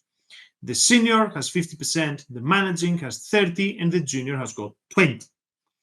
5 years ago, the firm purchased office premises. These premises have just been sold for a profit, realizing a chargeable gain. Who will be liable to pay tax on the gain released on the sale? Okay, so this is a taxation question. Oh dear, I don't know, how do you guys feel about taxation? It's normally not one of the easiest topics, but unfortunately or fortunately, it is part of the FLK. So you need to understand the basics of both personal and business taxation for the SQE. I mean, I do have some videos as well that cover the basics of taxation, some treatment of personal, more focused on the business side. So if you're completely unfamiliar with that area, I would suggest you have a look at those videos to kind of bring your kind of background knowledge up to scratch. What are our options here? A says that each partner will be liable to pay capital gains tax on 1/3 of the gain and the firm will have no liability. B says that the firm will be liable to pay corporation tax on the entire gain and the partners will have no liability. C, each partner will be liable to pay income tax on 1/3 of the gain and the firm will have no liability. D, the senior partner will be liable to pay capital gains on 50% of it, the managing on 30% and the junior on 20%. E, the senior partner will be liable to pay income tax on 50% of the gain, the managing on 30%, and the junior on 20%. All right, first things first. This is an ordinary partnership. Okay, guys? What does that mean? It means that its finances are not separate from the finances of the partners. Therefore, we cannot talk about the firm having liabilities in isolation and distinct from those of the partners. for that reason, the ones that imply liability for the firm or they discuss liability for the firm are not correct, are they? We definitely are thinking in the area of capital gains here, because this is, if you sell something quickly, I mean, in any case, this is not the residential property, but since they're selling property for a profit, this profit is then taxable as capital gains. So the correct answer, and one of you, thank you, has put the correct answer in the chat. The correct answer is, in fact, D. The senior partner will be liable to pay capital gains tax 50%, the managing 30%, and the junior 20%. You see, option D does not mention the firm in isolation. The reason is, as I said, since this is an ordinary partnership, we do not have accounts in isolation from the partners. So A is wrong, because it says each partner will pay capital gain tax on 1/3 of the gain. This is wrong because it ignores the breakdown in the partnership agreement. Yeah. B, because the partnership agreement is about controlling both gains and liabilities that arise in relation to the partnership. So A is technically wrong. B, the firm will be liable to pay corporation tax on the entire gain. No, it won't, okay, because this kind of ignores the fact that this is a partnership and not an incorporated entity. C, each partner will pay income tax on 1/3 of the gain. Well, actually, this is wrong, because this is an income tax, this is capital gains, right? So it's both mislabeled, and it does not actually respect the breakdown that we've got in the agreement of the partners.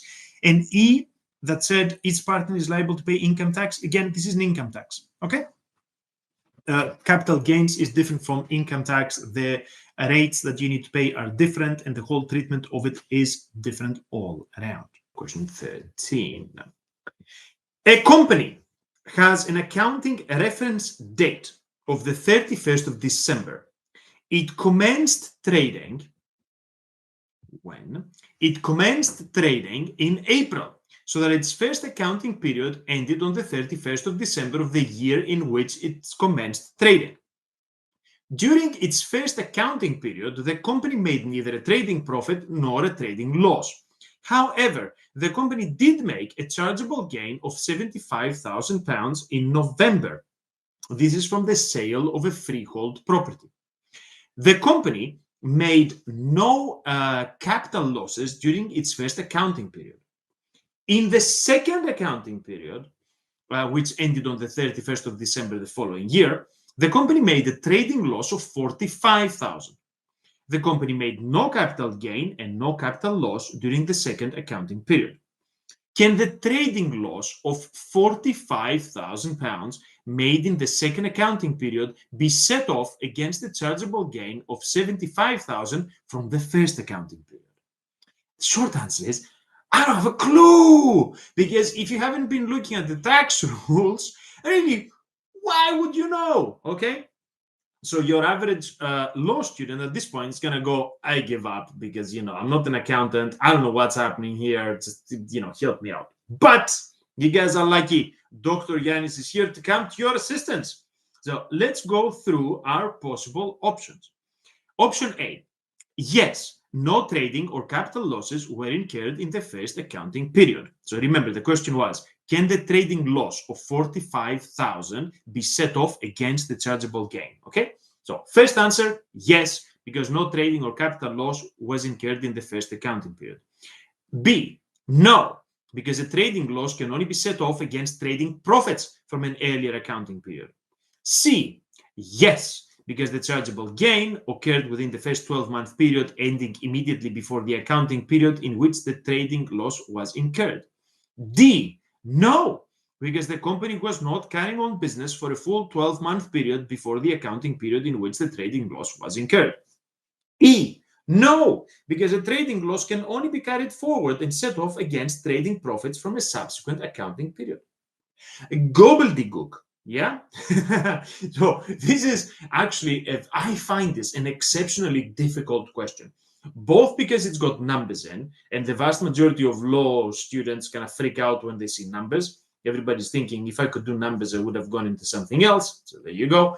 And because it has to do with dates, and because all the possible 5 options are chunky and difficult.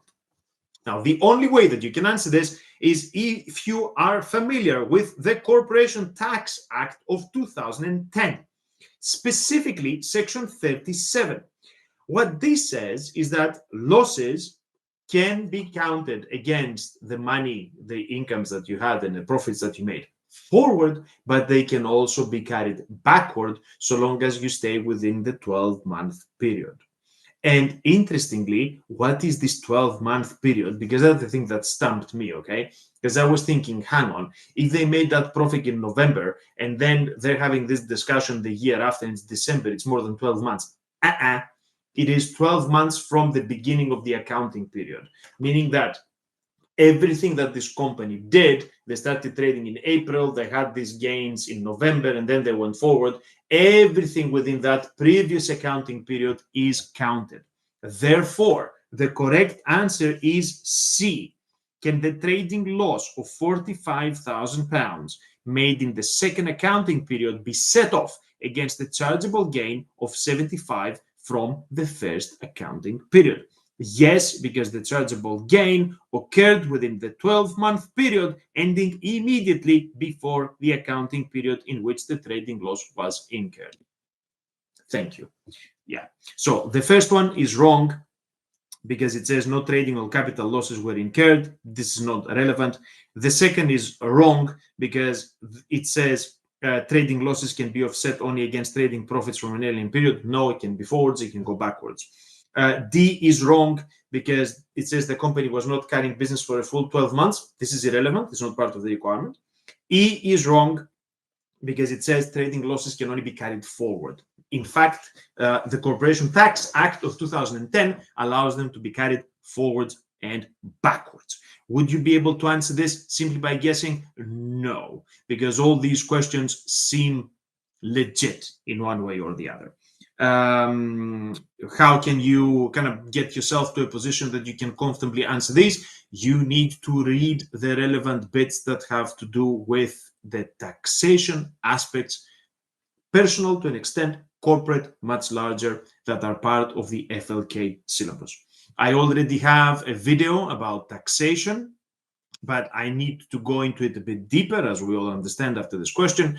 I will make subsequent videos that take these things into more detail so you guys know exactly what's going on and you can get an overview of what's happening. But of course, as I said, watching the videos by itself is a great introduction and a very good aid for a revision, but is not sufficient for your prep. So I don't want any of you coming back and saying, I watched all your videos and then I failed SQE1, okay? You need to do some additional work and reference some other information.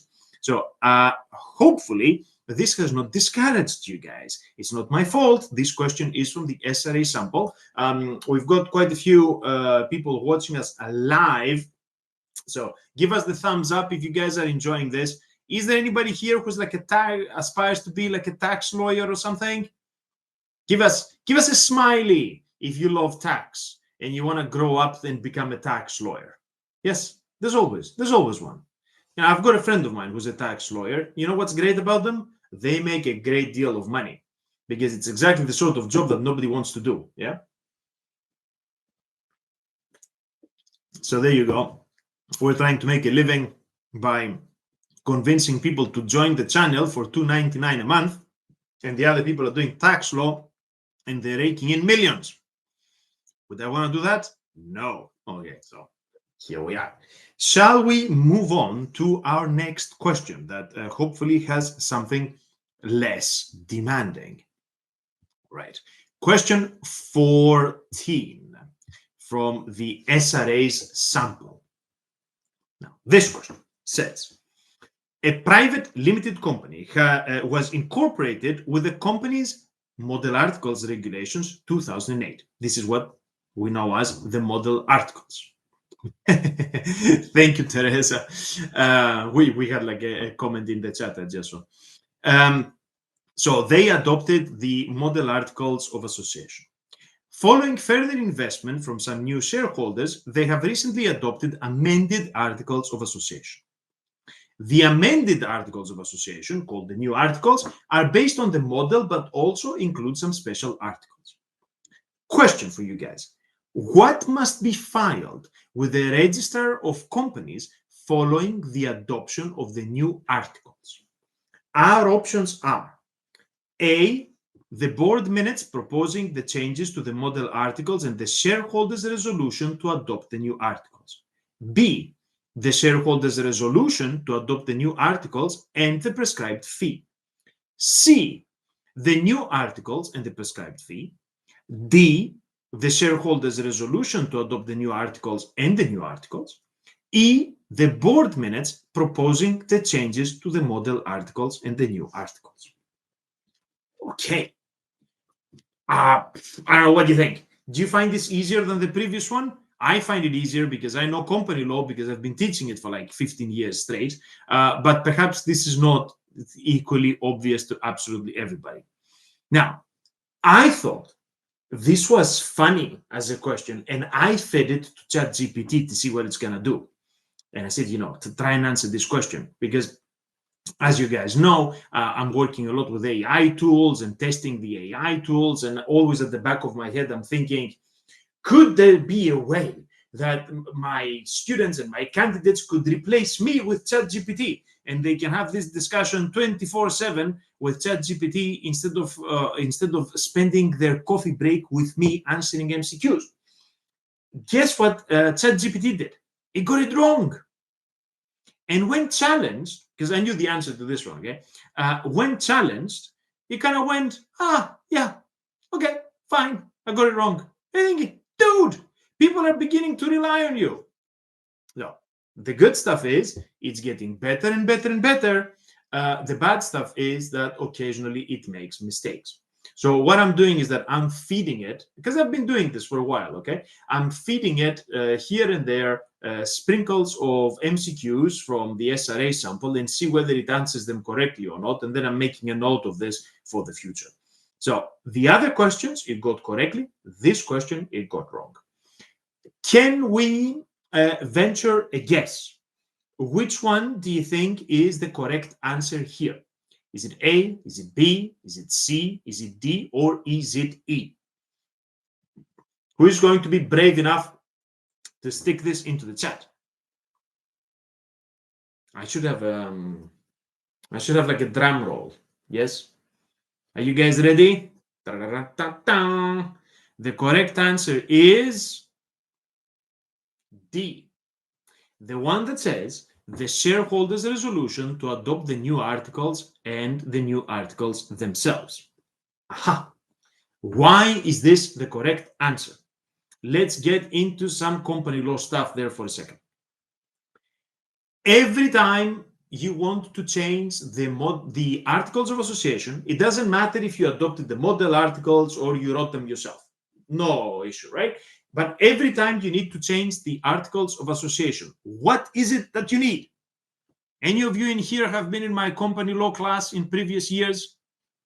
Yes, you should get this right if you've been in my classes. The answer is you need a special resolution. From whom? From the shareholders.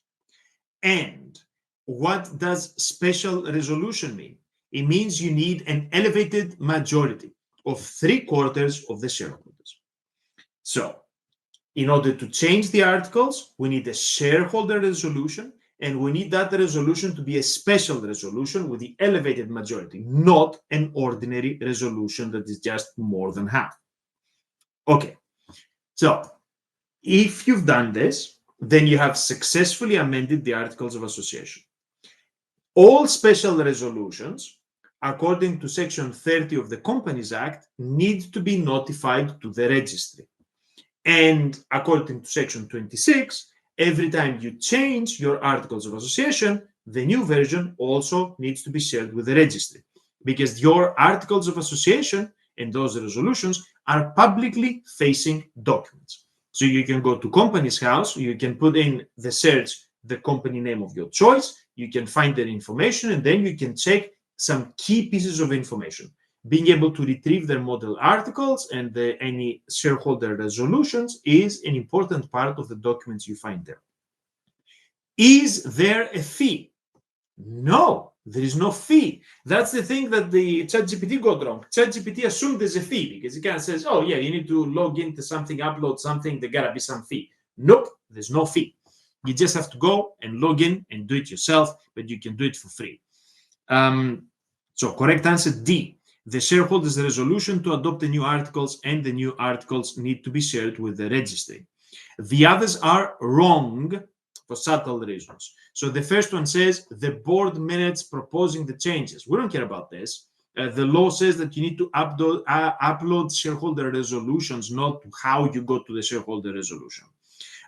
B says the resolution and the fee, there's no fee.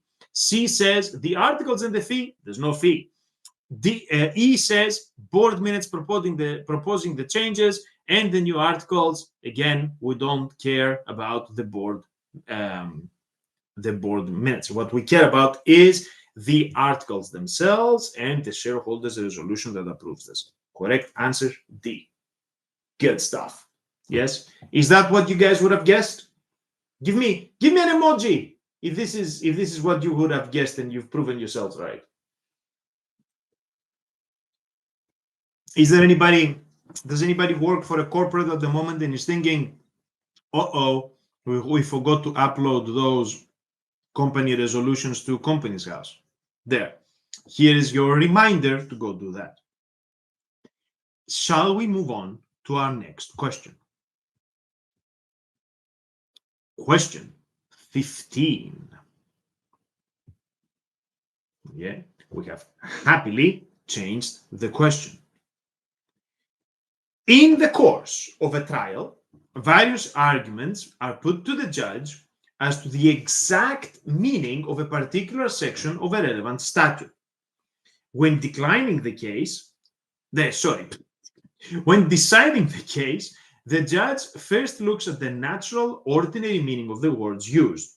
However, such an interpretation of those words results in an absurd meaning given to the section. The judge, therefore, in coming to his decision, interprets the words in a different way, which does not result in an absurd meaning. What method of statutory interpretation has the judge used? By the way, this is an old question from the SRA sample because they have updated their wording to make it gender neutral. So I was a bit surprised that it says that it genders the judge as a dude because the newer questions don't have this. Maybe Kaplan can do a better job in updating all those questions, but there we go. If we start talking about things that Kaplan should be doing, we're going to be here all day long. Okay, right. So the judge is adopting this method of dealing with the problem. What is this called? Is this method of looking at it the literal rule? Is it the mischief rule? The extrinsic evidence rule? The golden rule? Or the intrinsic evidence rule? Can I get you guys, we've got a few people watching us live, can I get you guys to venture a guess? Is it A? Is it B? Is it C? Is it D? Or is it E? ChatGPT got this right.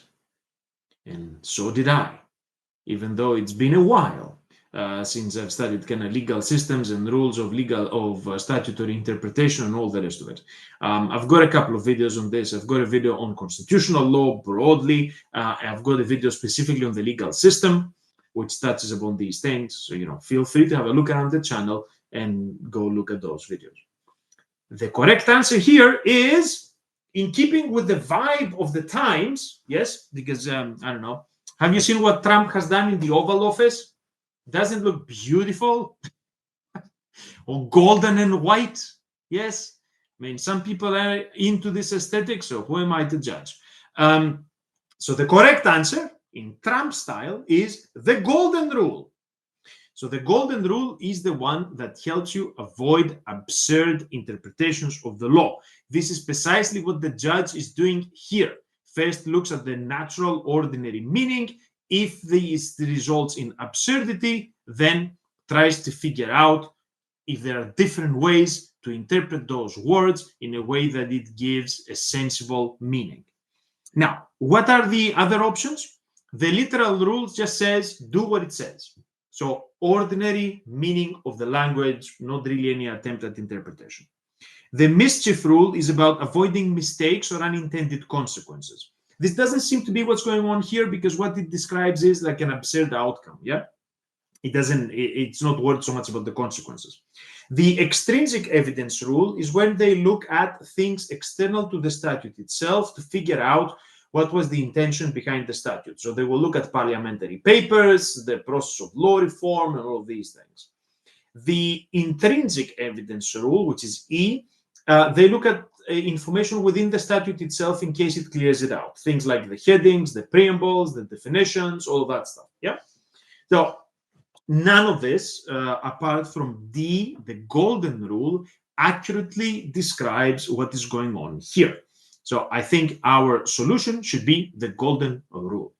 Should I change the aesthetic of this room, which is, the kind of working space in my house? Should I change it to a more Trump aesthetic?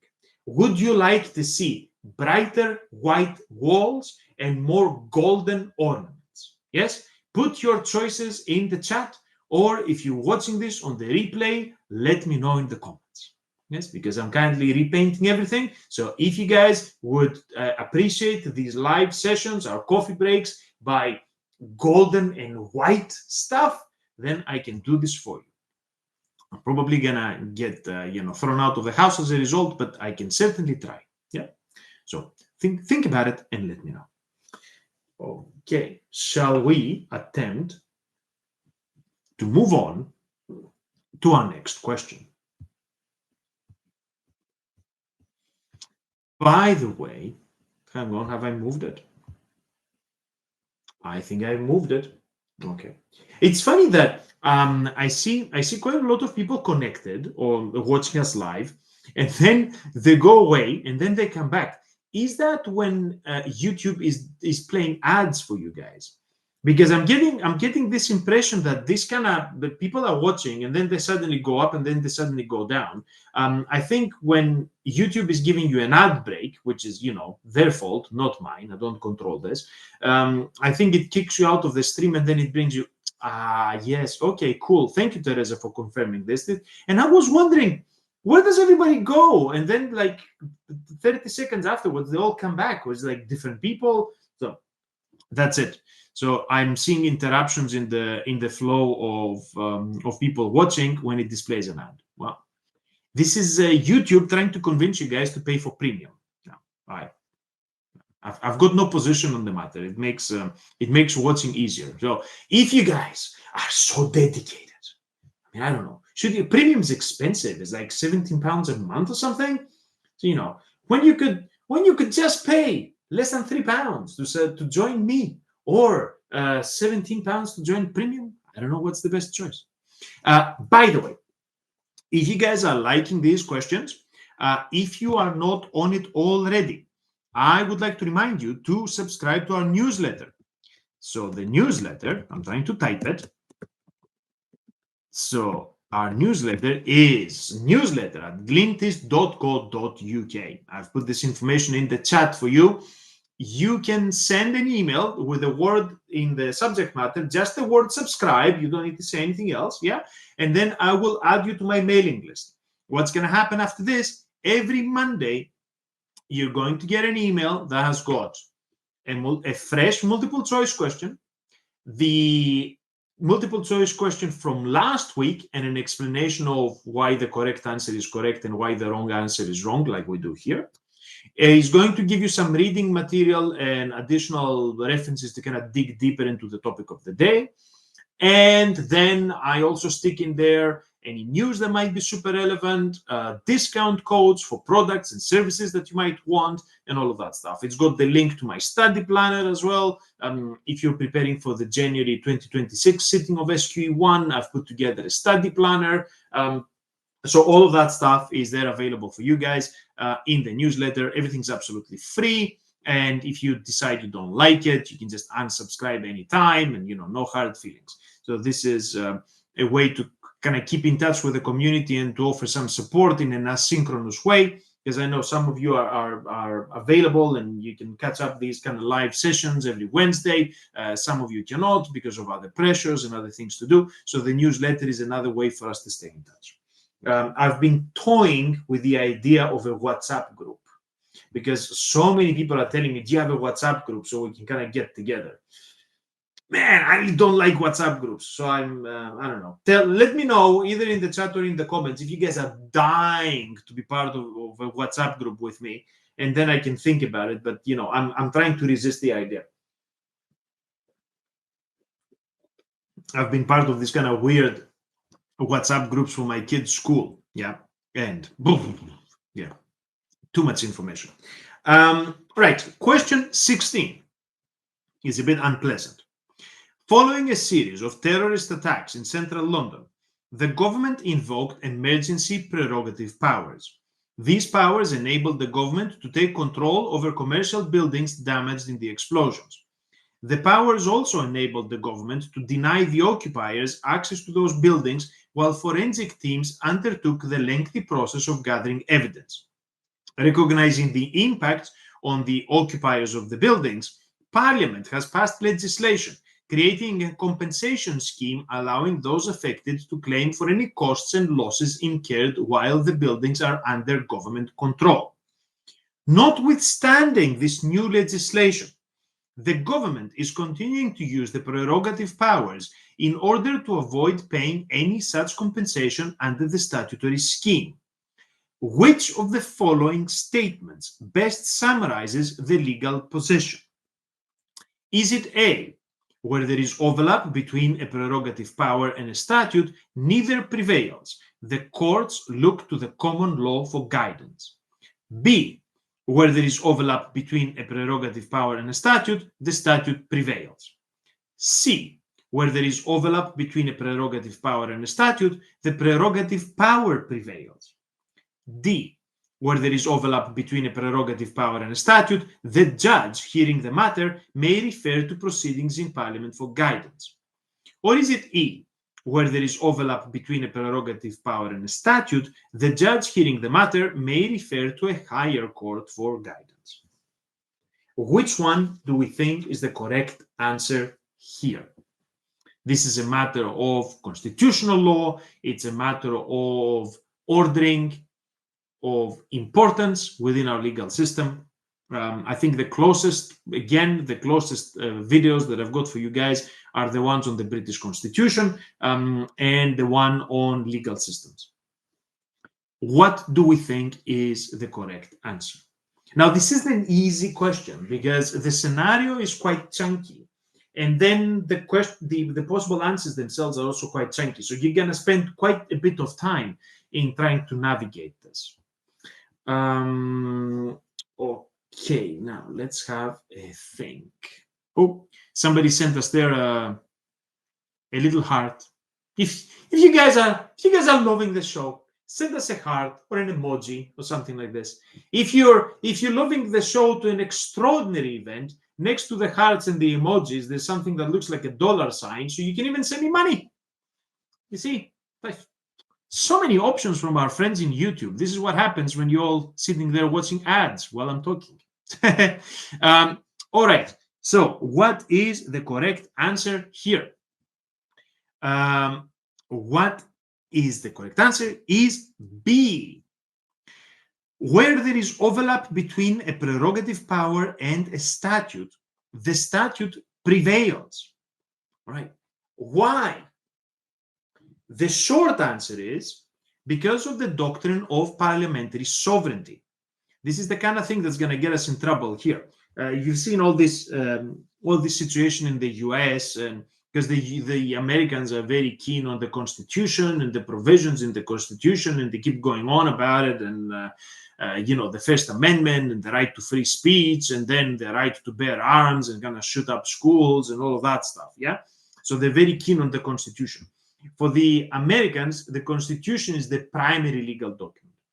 In the UK, as you probably well know, the primary principle is the one of parliamentary sovereignty. And there are no constraints on parliamentary sovereignty apart from the Human Rights Act. But of course, since the Human Rights Act itself is a statute, it could be repealed by Parliament. But lacking a written constitution, anything can happen here.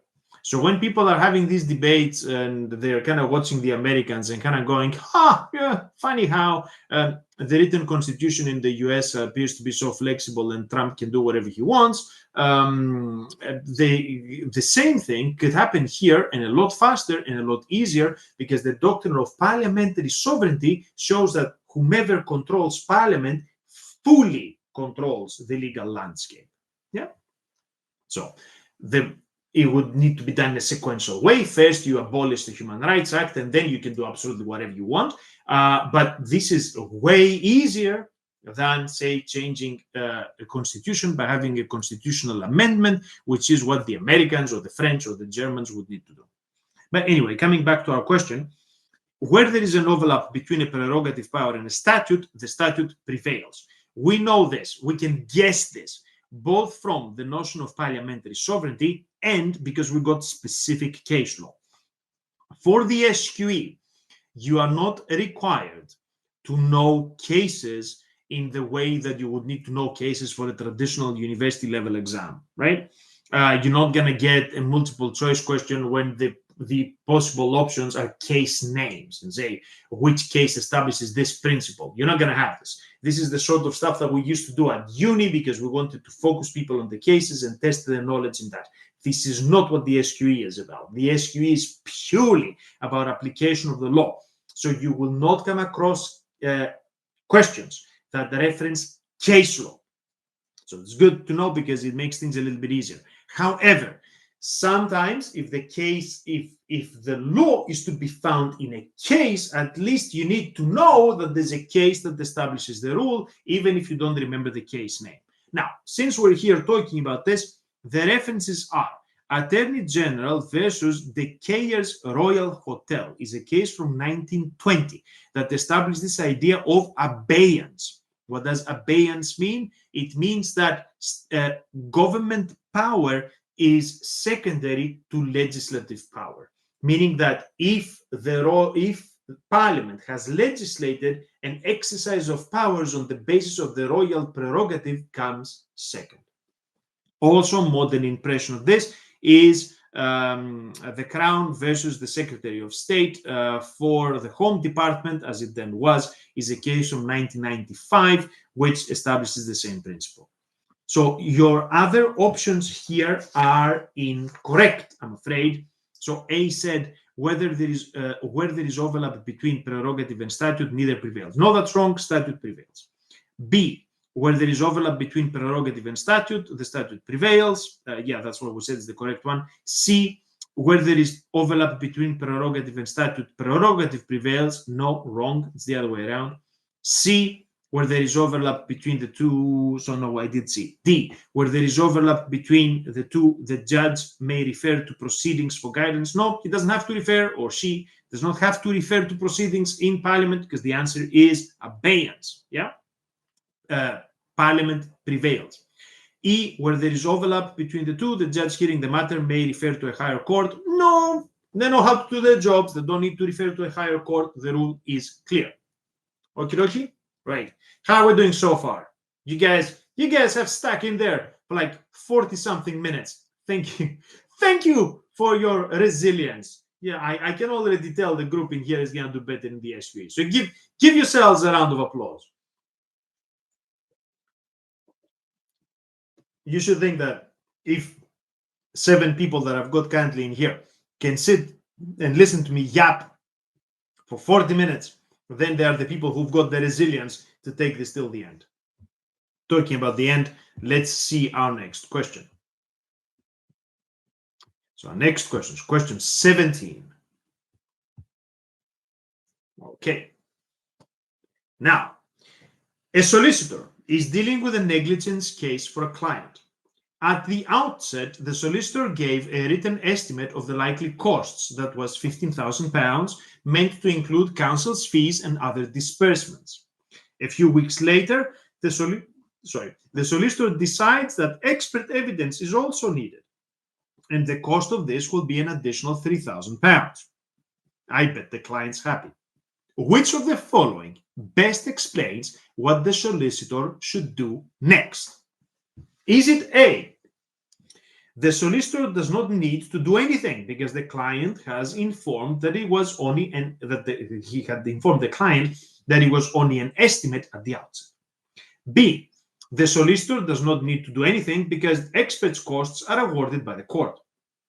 C, the solicitor does not need to do anything because he is not obliged to tell the client about third-party costs. D, the solicitor should write to the client to inform them about the cost of the expert and ask for their instructions because the solicitor must get prior approval for every item of expenditure. Or is it E, the solicitor should write to the client to inform them about the cost of the expert and ask for their instructions because the original estimate is no longer accurate? Now, the answer here is to be found in the SRA Code of Conduct. Things like ethics and the behavior of solicitors in relation to clients, in relation to courts, in relation to each other are pervasive across the FLK. So you don't have a separate category, you do have a separate category called ethics, but you don't have a separate section of the exam dealing with ethics. Ethical issues are spread throughout the entire syllabus. I've got a couple of videos on this. I've got one video on solicitors' ethics specifically. I've got another video on solicitors' accounts, which is like kind of tricky area that you need to get your head around. But do remember that ethics-related issues and process-related issues as to how a solicitor approaches the client can turn up anywhere within the SQE structure on FLK1 and FLK2. So you should be well familiar with this area. I know it sounds like an offshoot, but it tends to generate a great deal of questions. This question is a great example. So what does the SRA's Code of Conduct tell us about communicating information to the client?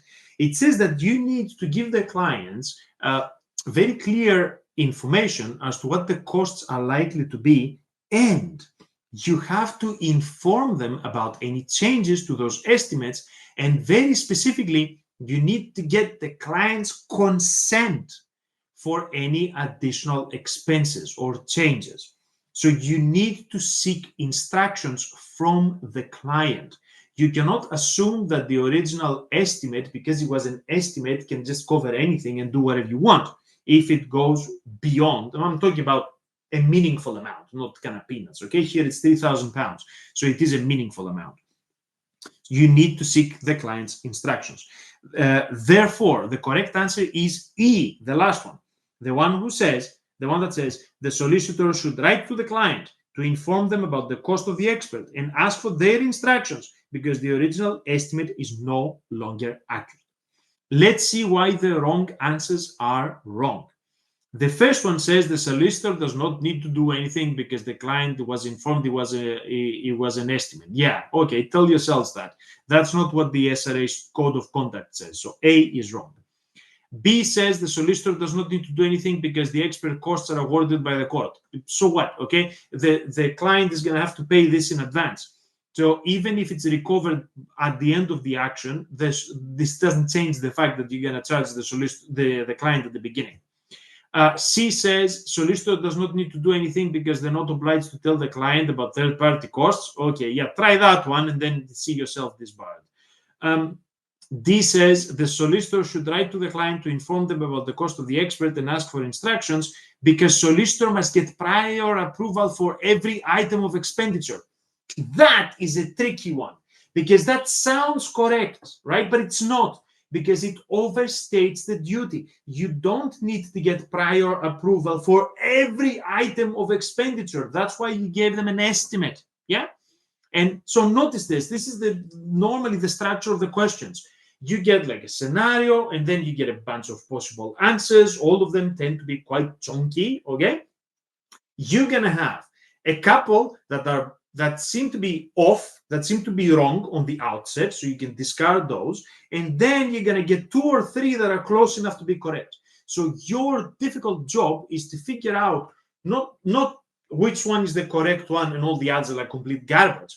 Your job is to figure out which of the ones that looks more correct than the others is the one that you should be choosing. So the one that is D is actually going too far, because you do not need approval for every item of expenditure. Okay? So correct answer here is E. Question 18. A non-UK national living in the UK has allegedly committed a serious crime in his country of origin. His country of origin is not a signatory to the European Convention on Human Rights. The UK government has issued an order for the deportation of the man to his country of origin. However, the man asserts that evidence will be used against him in respect to the alleged crime, which has been obtained by the use of torture. The man appeals under the Convention against the deportation in the High Court, and the High Court accepts the man's assertion. Which of the following best explains whether the High Court would uphold the deportation order? A. It would not uphold the order because the Convention provides that member countries must secure the Convention rights for everyone within their jurisdiction. B. It would not uphold the order because the merits of deportation decisions involving the human rights of nationals from non-signatory countries must be considered by the European Court of Human Rights. C. It would uphold the order because the UK government is not responsible for how another sovereign state obtains evidence for use in criminal trials. D. It would uphold the order because non-UK nationals do not benefit from UK human rights protection. E. It would uphold the order because the man has allegedly committed a serious crime and there's something missing there, and the convention is not intended to protect criminals. Aha. Okay. So shall we take a bet? What option would you guys choose?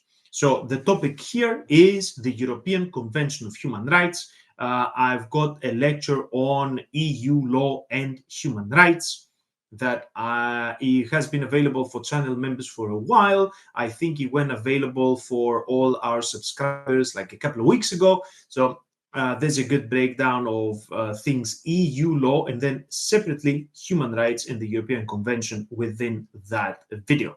So it would be a nice thing for you guys to watch if you're not very familiar with this area. Now, so if, according to the question here, if it upholds the order, it means that the man does not get deported. No, hang on. It says the man appeals against the deportation order. All right. In the High Court, the court accepted that he was tortured. Which of the following best explains whether the High Court would uphold the deportation order? Okay, so if it upholds the deportation order, then it gets deported. I thought he doesn't. Okay. Now, the correct answer is A. He's not going to get deported. Why not? So the court will not uphold the deportation order because the convention provides that member countries must secure convention rights for everybody within their jurisdiction. That is in Article 1 of the European Convention of Human Rights. And if he was deported to a place that he is unsafe, or to a place where he cannot face a fair trial, then there would be a breach of his Article 3 rights under the convention. You guys remember the case with Abu Qatada? He was the guy, you remember the guy who looked like a kind of Bond villain? He had like a kind of a hook. He was missing an arm, so he had a hook, or maybe both arms, and then an eye patch and stuff like that. So it was a very strange character, and they wanted to deport him for terrorist offenses. So it ended up in the courts for quite a while. And the deportation order was resisted for precisely this reason, that he would not face a fair trial and he would be in danger of suffering torture if he was deported to his home country. So the correct answer here is A. The deportation would not be able to take place because otherwise the person's rights under the convention would be violated. Now, why are the rest of them wrong? B is wrong because it limits the rights to no, that it doesn't limit. It says they need to send it to the European Court of Human Rights, which is not what's going on here. Okay, the domestic courts under the Human Rights Act apply the European Convention of Human Rights to the domestic setting. So there is no reason to refer to the European Court of Human Rights at this stage. And you guys need to remember that the European Court of Human Rights and the ECHR are not European Union legislation, because students sometimes, and you know, my students at uni and people that I talk to, they get confused, and of course the media is very confused, and you know, political discourse about this is very confused. EU and EU law is one thing. The European Convention of Human Rights and the European Court of Human Rights in Strasbourg are two different things. The reason why we apply the European Convention in a domestic setting here is on account of the Human Rights Act. It doesn't have anything to do with EU law, Brexit, and all the rest of it. So as part of the accession of the UK to the European Convention of Human Rights, then the ECHR obligations are part of the Human Rights Act, and they're implemented by the domestic courts. This is why B is wrong, because it says they need to send it to the European Court of Human Rights. C is wrong because it says the UK government is not responsible for how another sovereign state obtains evidence. No, this is wrong. If the deportation leads to exposure to risks to convention rights, then this is something that the UK needs to prevent. Okay, so they cannot send people out if they're going to be tortured or if they're facing unfair trial and so on. Why is D wrong? Because it says you would uphold the order because non-UK nationals do not benefit. No, this is wrong. This is not about which countries you're a national of. It's about whether you come under the jurisdiction of the UK courts. And E is wrong because it says it doesn't apply to criminals. Okay, it doesn't matter. So whether somebody's human rights are violated or not, it is not sort of retribution for what they've done. It's not like if somebody is judged to be a criminal, then we send them out to be tortured. Yeah, this is not how human rights work. So it's an interesting area of the law. It's also a quite contentious area of the law, and there's a lot of weird sort of political debate around this. Yeah. Okay. So, but by the way, is the stream still running okay? Because I'm getting a bit of a delay in my visuals here. So I'm wondering if it's okay for you guys. If everything is still running okay and you can hear me okay, can you give me like okay, cool. Because something looked a bit glitchy here, and I thought, why am I frozen? Okay, the weather has gotten a little bit colder, but we're not yet at the point that we're completely frozen. Okay, thank you, Teresa, for confirming that everything looks okay. So shall we, we've dealt with our human rights problem. Are we ready to move to our next question?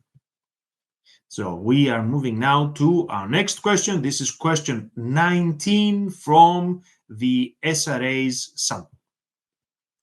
Okay, that's where we're at. Okay. Okay, what do we have here? So are you guys enjoying yourselves? Is it all good? It's great. We've got quite a few people watching us live. It's always good fun.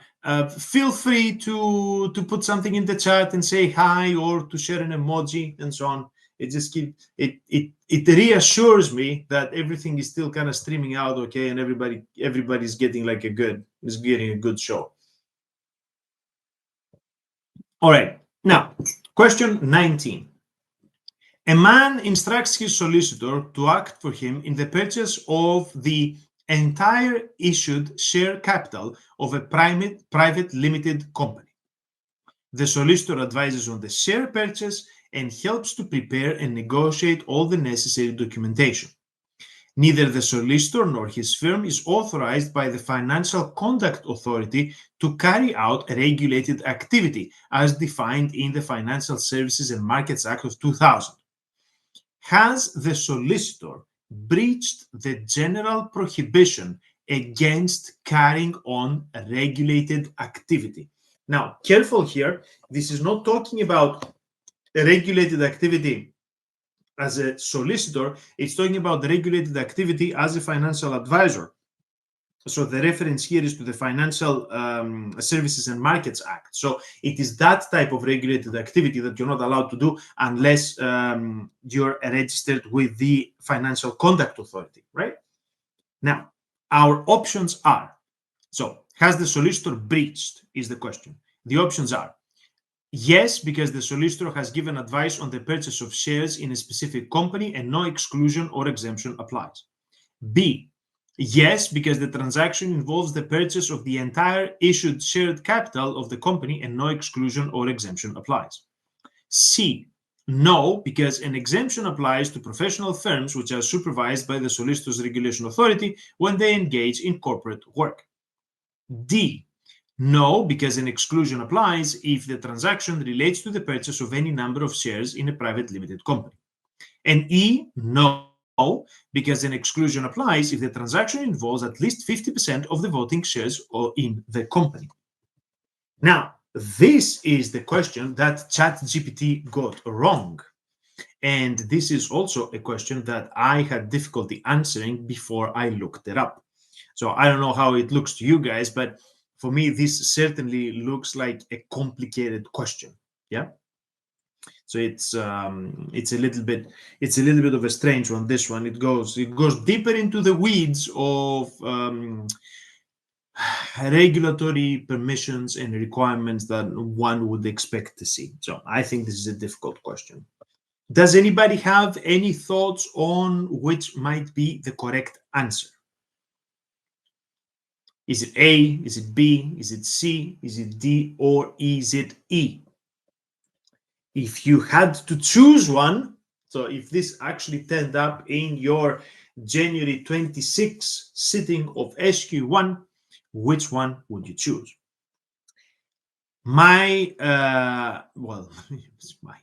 After I looked it up, but the correct answer is E. The solicitor has not breached the general prohibition because an exclusion applies if the transaction involves at least 50% of the voting shares of the company. This comes from the regulated activity order, and this is Article 70 within that order. It says, and we're talking about the Financial Services and Markets Act, right? So they have a regulated activity order. If you're advising clients in these circumstances, look at Article 53. If you're arranging the purchase, look at Article 25. The result is that the solicitor here is not offering financial advice. Because this is the whole point, right? You don't want people to be offering investment or financial advice unless they're adequately qualified and unless they are registered with the regulator, which in this case is the Financial Conduct Authority. But a solicitor who's advising on a merger or a takeover or something like this is not offering investment advice. They're actually helping them organize the sort of corporate law-related activities. And that's why there is an exemption for these types of activities. The other questions are wrong because they don't actually recognize this reality. So the first one said, yes, the solicitor breached because they gave advice and no exclusion or exemption applies. No, this is wrong because there is an exemption. The second also says that they're in breach because the transaction involves the entire share issue. No, this is not what the rule says. C is partially correct. C says, no, they haven't breached because an exemption applies to professional firms which are recognized by the Solicitor's Regulation Authority when they engage in corporate work. It depends what they do, right? So the exemption is not really that broad. It's not like every time you work in a law firm on corporate matters, you can say whatever you want to the clients. So this is it goes in the right direction, but it is too broad to be the correct answer. D is wrong because it says if the transaction relates to the purchase of any number of shares, it's fine. No, it needs to be 50% and above. Again, why do they have this restriction? Because they're trying to make sure that we're talking about a corporate reorganization issue as opposed to investment. I mean, when you're simply investing, normally you wouldn't buy above 50% of the shares, right? When you're getting a controlling stake, then this is something more engaged, in which case the solicitor is likely to be offering support for this process as opposed to investment advice. So according to the rules as they stand, and we're talking about the regulation under the rules of the Financial Services and Markets Act, the solicitor here is fine, and they're not offering regulated activity under that definition. Right. I don't know. I don't particularly like this question. I think it's quite difficult. I would have gotten it wrong probably if I hadn't studied the rules. ChatGPT got it wrong when looking at it first. So definitely this is a tricky question. And you know, if you're unlucky and you get like a whole bunch of questions that are like those, then that probably explains the low pass rate for certain candidates. This is certainly not a pleasant one. Maybe the next one is getting a little bit better. So let's see. Question 20. Let's see what we got in question 20. Yes, so this is it's a contract law question. Yeah, so this one's a bit better, at least for me, because I've been teaching contract law for like 20 years. So, you know, that sits easier. Actually, no, this is about, it's breach, but it's about, it's about burden of proof. Okay. A claimant is bringing a claim against the defendant seeking damages for breach of contract. The claimant alleges that the parties agreed to an oral amendment to the contract. The defendant denies that the parties had any such agreement. The only evidence on this issue, which will determine the outcome, is the conflicting oral evidence of the claimant and the defendant. Which of the following best describes the burden of proof, if any, which the court can apply in deciding the issue?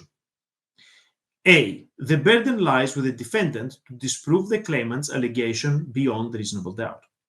B. The burden lies with the defendant to disprove the claimant's allegation on the balance of probabilities. C. Neither party bears the burden of proof, and the judge will order a retrial if the judge cannot be sure which party's evidence is correct. D. The burden lies with the claimant to prove the allegation on the balance of probabilities. E. The burden lies with the claimant to prove the allegation beyond reasonable doubt. Okay, what do we think? Come on, the people who are watching the show live, give me your suggestion in the chat. Is it A? Is it B? Is it C? Is it D? I mean, I feel I knew this one, so I'm feeling relieved after the previous one that I felt was very complicated. So, which one would you guys go for? What is the burden of proof for civil cases? Yeah, it's a good place to start because that eliminates some of the question.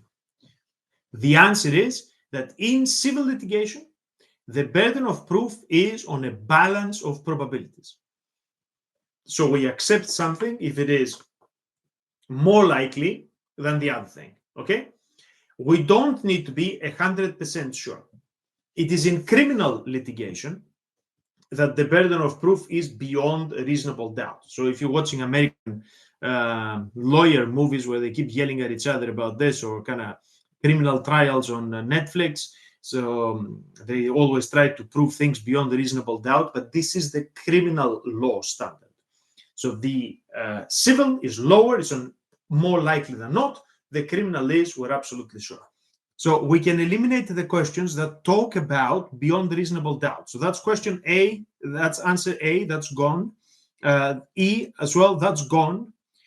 So we already eliminated two of those. So now we have to choose between B, C, and D. Now, primary maxim of evidence in civil litigation is what?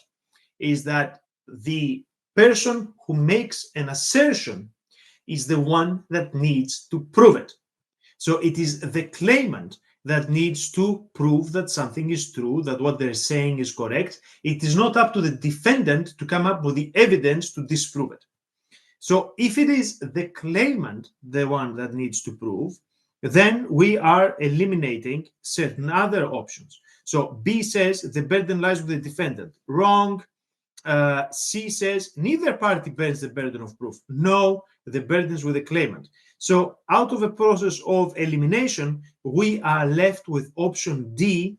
The burden lies with the claimant to prove the allegation on a balance of probabilities. So this is our correct answer. Now, I think this is easy because you are likely to know that in civil cases, the correct level that we need is balance of probabilities. And you're also likely to know that the person that needs to prove it is the person that comes up with the allegation or with the idea to begin with, okay? Which is going to be the claimant. Okay, so that sorts it out.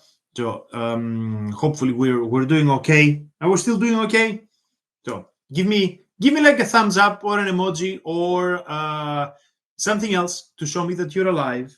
And if you're watching this on the replay, as we said, let us know in the chat what you think about all this.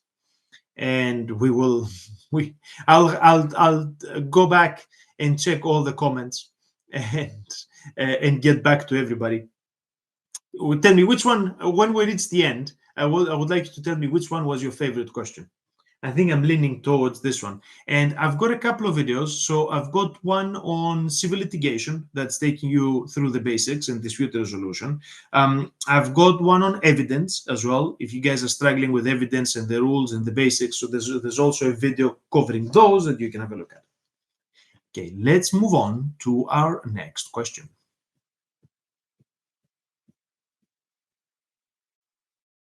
Question 21. We should turn this into a TV show. If this was on Netflix, would you watch it?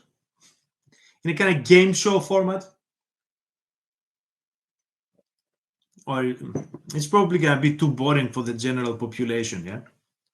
And unless the whole country decides to sign on and attempt the SQE, maybe probably this is too niche a content for Netflix. Okay, question 21. A man is using his new mountain bike, which is a state-of-the-art product. It has a specially developed metal frame, which enhances the bike's performance over rough terrain. However, due to metal corrosion in some of the screws, which was unforeseeable, the handlebar snaps in two when the man's using it. He falls, he breaks both wrists. Which of the following best explains whether the man can recover damages for his injuries under the Consumer Protection Act of 1987? So he got away with it fairly, fairly easily, I gotta tell you, just breaking the wrist. You know what happened to me? I fell off the bike, fell off like a few years ago. I was going really ridiculously slow, right? So because I was going so slow, I wasn't holding the steering wheel properly because, I was being a bit of a cowboy. So the steering wheel twists. I fall forwards and I fall with all my weight, with my guts on the wheel that had jammed itself up. As a consequence, I broke 3 ribs. Yeah. So I tumble over. Okay. I'm lying there on the floor thinking, this doesn't look good. I think I broke something. I get up and I could feel, while I was trying to breathe, I could feel like this is gross, okay? I could feel my ribs kind of clacking together. So I dragged myself back to the house and got into an ambulance. And after that, I was so full of drugs that, the rest of the day was awesome. But at the beginning, it wasn't very nice. So if this guy is mountain biking and he falls off, and he just breaks his wrists, then I can tell you it could have been a lot worse. Okay, so here, we are not looking for liability under contract or tort. We're looking for liability under the statute, specifically the Consumer Protection Act. And this gave me a terrific idea because I don't think I've got a separate video on consumer protection. So I'm going to put one together including what happens under the Consumer Protection Act, because we might have missed out on that one. Okay, now, our options. So the question was, which of the following best explains whether the man can recover damages under the Consumer Protection Act? A, yes, he can, because the bike is defective.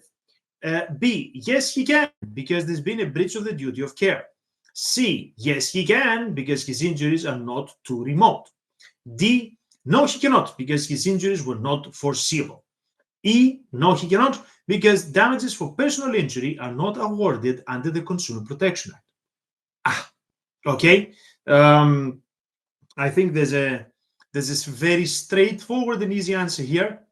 Anybody wants to jump in and offer a guess as to what the correct answer is?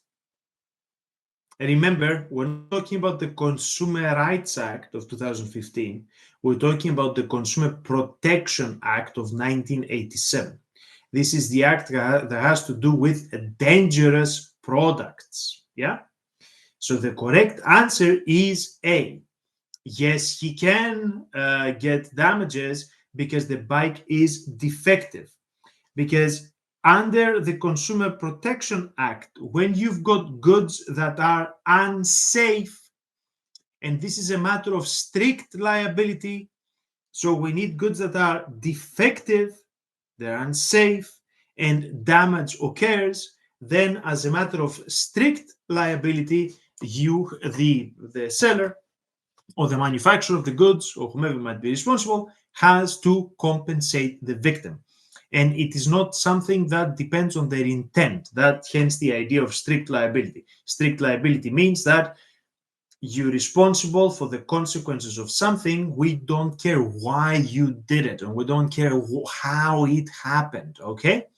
A good example of strict liability offenses are traffic offenses. Okay, we care that you were driving over the speed limit. We don't care why. So it's not an excuse to say that you were in a hurry, or that you were driving your kid to the hospital, or whatever else it is. If you're over the speed limit, you're over the speed limit. Strict liability offense. So if we have defective goods that have caused damage, then there's an entitlement for compensation. B is wrong because this is not based on a duty of care, which is the tort standard. This is strict liability arising out of the statute. Equally, whether the losses are remote or not is not relevant. Remoteness is a doctrine that contains damages for breach of contract or recovery through tort. This is not what's going on here, so remoteness is not relevant. The bike was defective, damage was the consequence, therefore they need to compensate.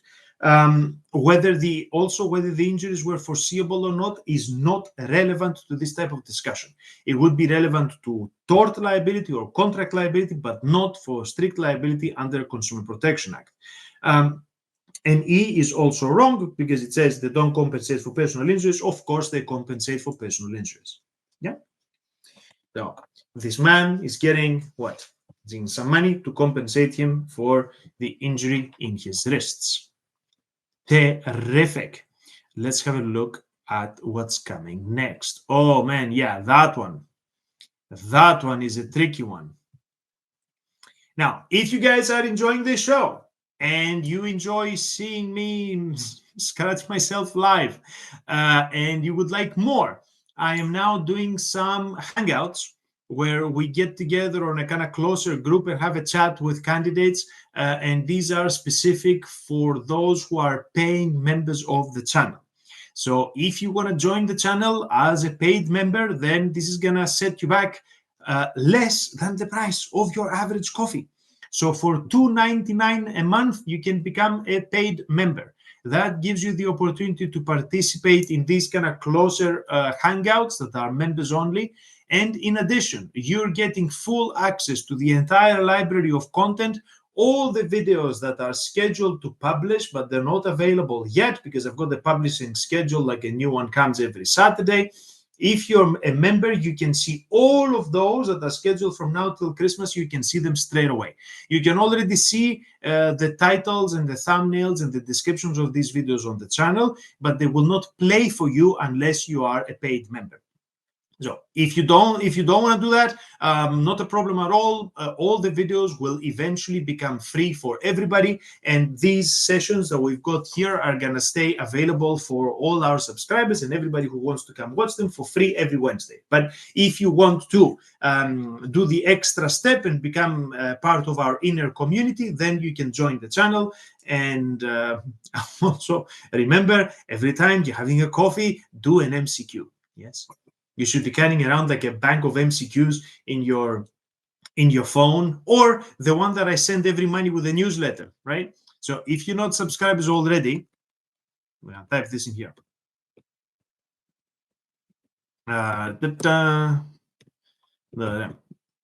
So if you send an email with the word subscribe to newsletter@glintis.co.uk, I will put you on my mailing list. This part's completely free. And every Monday, you're going to receive a fresh multiple choice question, the answer to the previous week's question, some tips, some reading material, something to watch, discount codes that I've negotiated with various relevant providers and all of that stuff. So, and when during the week you're having a little bit of a coffee break, you got to go, coffee, MCQ time, and go try to answer the MCQ that arrived in the newsletter, and then tell me how you did. Okay, so question 22. A claim for damages for professional negligence is settled on terms that the defendant surveyor must pay to the claimant damages of £60,000 together with the claimant's legal costs. These are to be assessed on the standard basis. A year ago, the claimant had entered into a written conditional fee agreement with her solicitor, which provided for a success fee of 90%. The solicitor had calculated the professional charges at £20,000 before the addition of the success fee and VAT. What sum may the solicitor charge the client for his professional fees without the VAT? Your options are 15,000, 18,000, 30,000, 35,000, 38,000. Now, in all probability, you don't have a clue, because this is not the kind of stuff that we ever talk about at law school. Remember that at the beginning of the session today, I was complaining how the law schools do not prepare people for the SQE because we don't even attempt to cover the totality of the FLK, never mind doing it properly. We don't even do the whole thing. So one of the things that we don't do are the stuff that have to do with solicitor practice. Perhaps the reason is that these were the domain of the LPC, so institutions that were offering the LPC, they tend to teach these things. But as part of a normal law degree, there is zero chance that you're gonna come across these parts of professional service, which is a big problem, okay? Because you're gonna have to answer questions like this in the SQE, and you're gonna have to study all this stuff by yourselves. Right, now, a bit of context. What's going on here? This is a conditional fee agreement, also known as, what's it known as? What do they call it in the American movies? Yeah, or if you're driving around in the US, you see these massive billboards that have got the faces of some kind of dodgy looking people on them. That there are lawyers that are offering this. What do we call it? Who remembers? Nobody knows. It is called no win, no fee. Yeah. This is what they're known like generally, no win, no fee. But in the UK specifically, they're called conditional fee agreements. Now, what can happen with conditional fee agreements? The client pays the base costs, what the lawyer said defending the action is gonna, or pursuing the action is gonna cost, and then a success fee. How much can the success fee be? Well, that depends on the type of case. So you're going to have to look at this through the information on the solicitor's rules, of course. Teresa is suggesting E, which is the 38,000. Yep, correct. But the question is why? So when it says, so this assumes that you know quite a lot of stuff that you might actually never heard of, okay? So it says the conditional fee agreement with the solicitor provided for a success fee of 90%. Now, 90% of what? Yeah. So according to the rules of the SRA, it is 90% of the base costs, not 90% of the 60,000. Yeah. So they got awarded damages of 60,000 together with the costs, but that's not what the 90% is going to be of, because the rules, the SRA rules say you can have for general claims, and this is a professional negligence claim, okay? So it falls under this category. You can have up to 100%, not of the payout that you want, not of the damages. You can have up to 100% of your base costs, in which case it was 90% of the base costs of 20,000. So that is 18,000, okay? 90% of 20,000, my calculator tells me, is 18,000. So 18,000 and the 20,000 that they had already agreed to pay makes 38,000. So the correct answer is E. If it was a different type of case, then you got totally different calculations, because if it was a personal injury claim, for instance, in conditional fee agreements can have a cap at 25% of what? Not of the cost, but of the payout. Yeah. So if it was a personal injury claim here for like a car accident or something, then they could get 25% of the 60,000 perhaps. But this is not what's going on. Now, I do not like the question, because the question assumes that you know so much about this stuff. So when it says a success fee of 90%, I would have liked it to say what the 90% of what, okay? Otherwise, I think it's really asking too much of the candidate to have all this background information. But then again, you know, I'm not the one who wrote these questions. So the correct answer here is the maximum amount that it gives you, the 38,000. And the reason is that you're going to have to take the 20,000 that the client's paying anyway, and then give, again, 90% of that, another 18,000, bringing us to a total of 38. So if you got this correct, so Teresa, well done. If you got this correct, well done to you guys. But admittedly, before I looked up the rules, I really struggled, right? I wasn't sure which one would be the correct one here. Okay, moving on. So we have now made it. We're making great progress today. We're going super fast. And I spent 10 minutes yapping and ranting at the beginning, yeah? Okay. See that? Not only you can do an MCQ every time you're having a coffee, you can do an MCQ every time I'm drinking a coffee. And I'm drinking so many coffees per day, you're going to go through the totality of the FLK in no time.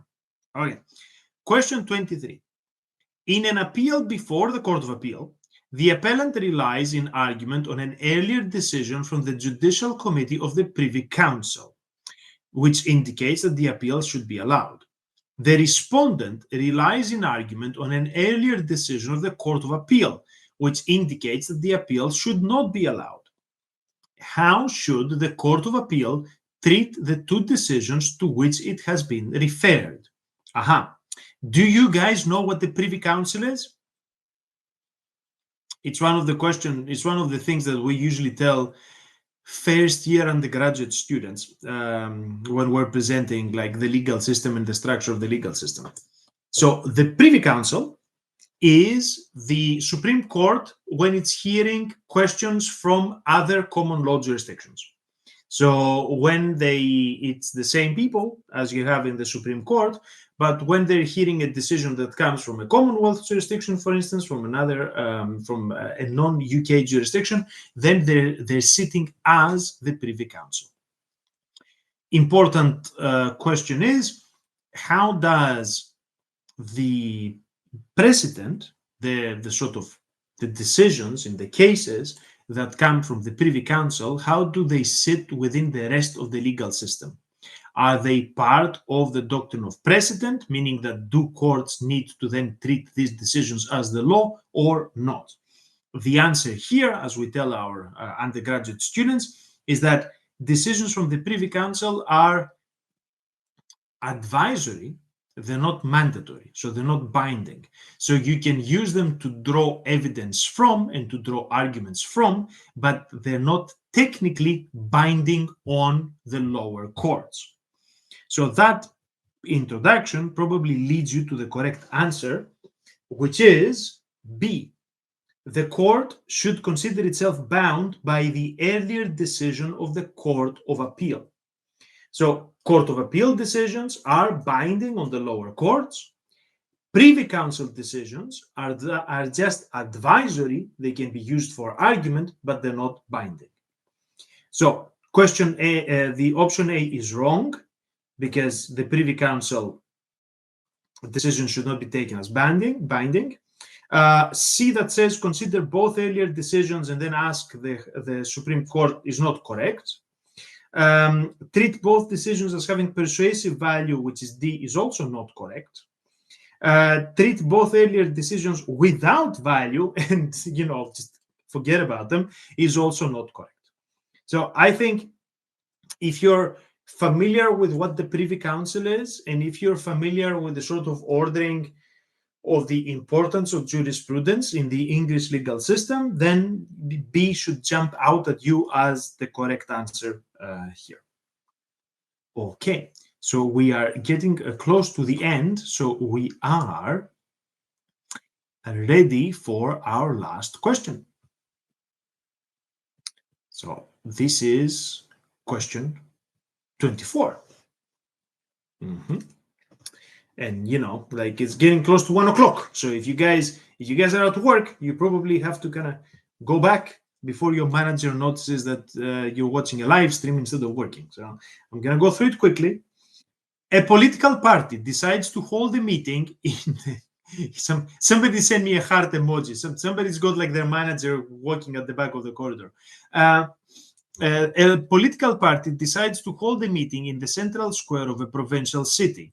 One of its leaders is expected to make a speech which will annoy many members of the local population. Okay, I could have a few guesses as to who that could be. Which of the following statements best describes the powers of the police in this situation? Okay. So police powers is also one of the things that gets examined in the SQE. Again, one of the areas where people are kind of probably know less about this than about other topics. So I always find this a little bit tricky because I was never particularly good in criminal law or criminal procedure or litigation, but there you go. So is it A, the chief constable may impose conditions in relation to the meeting in order to prevent serious disorder? Is it B, the organizers must obtain permission to hold the meeting from the chief constable? Is it C, the chief constable can prohibit the meeting if he has insufficient resources to police it? Is it D, the meeting can only be regulated by the police if more than 200 persons attend? Or is it C, any police officer can insist that the meetings cease? All right. Now, the statutory reference for this is the Public Order Act of 1986, specifically Section 14. So the correct answer is A. The chief constable may impose conditions in relation to the meeting in order to prevent serious disorder. Yeah. So this is what Section 14 authorizes the police to do. Why are the rest of them wrong? B says the organizers must obtain permission to hold the meeting. No, they don't. Okay? So there is you can have public meetings for political purposes without needing to obtain the prior approval of the police. It is only in cases where the police expects trouble that then you have to abide to any conditions that they impose. But it's not a pre-requirement that you get your meeting authorized. Why is C wrong?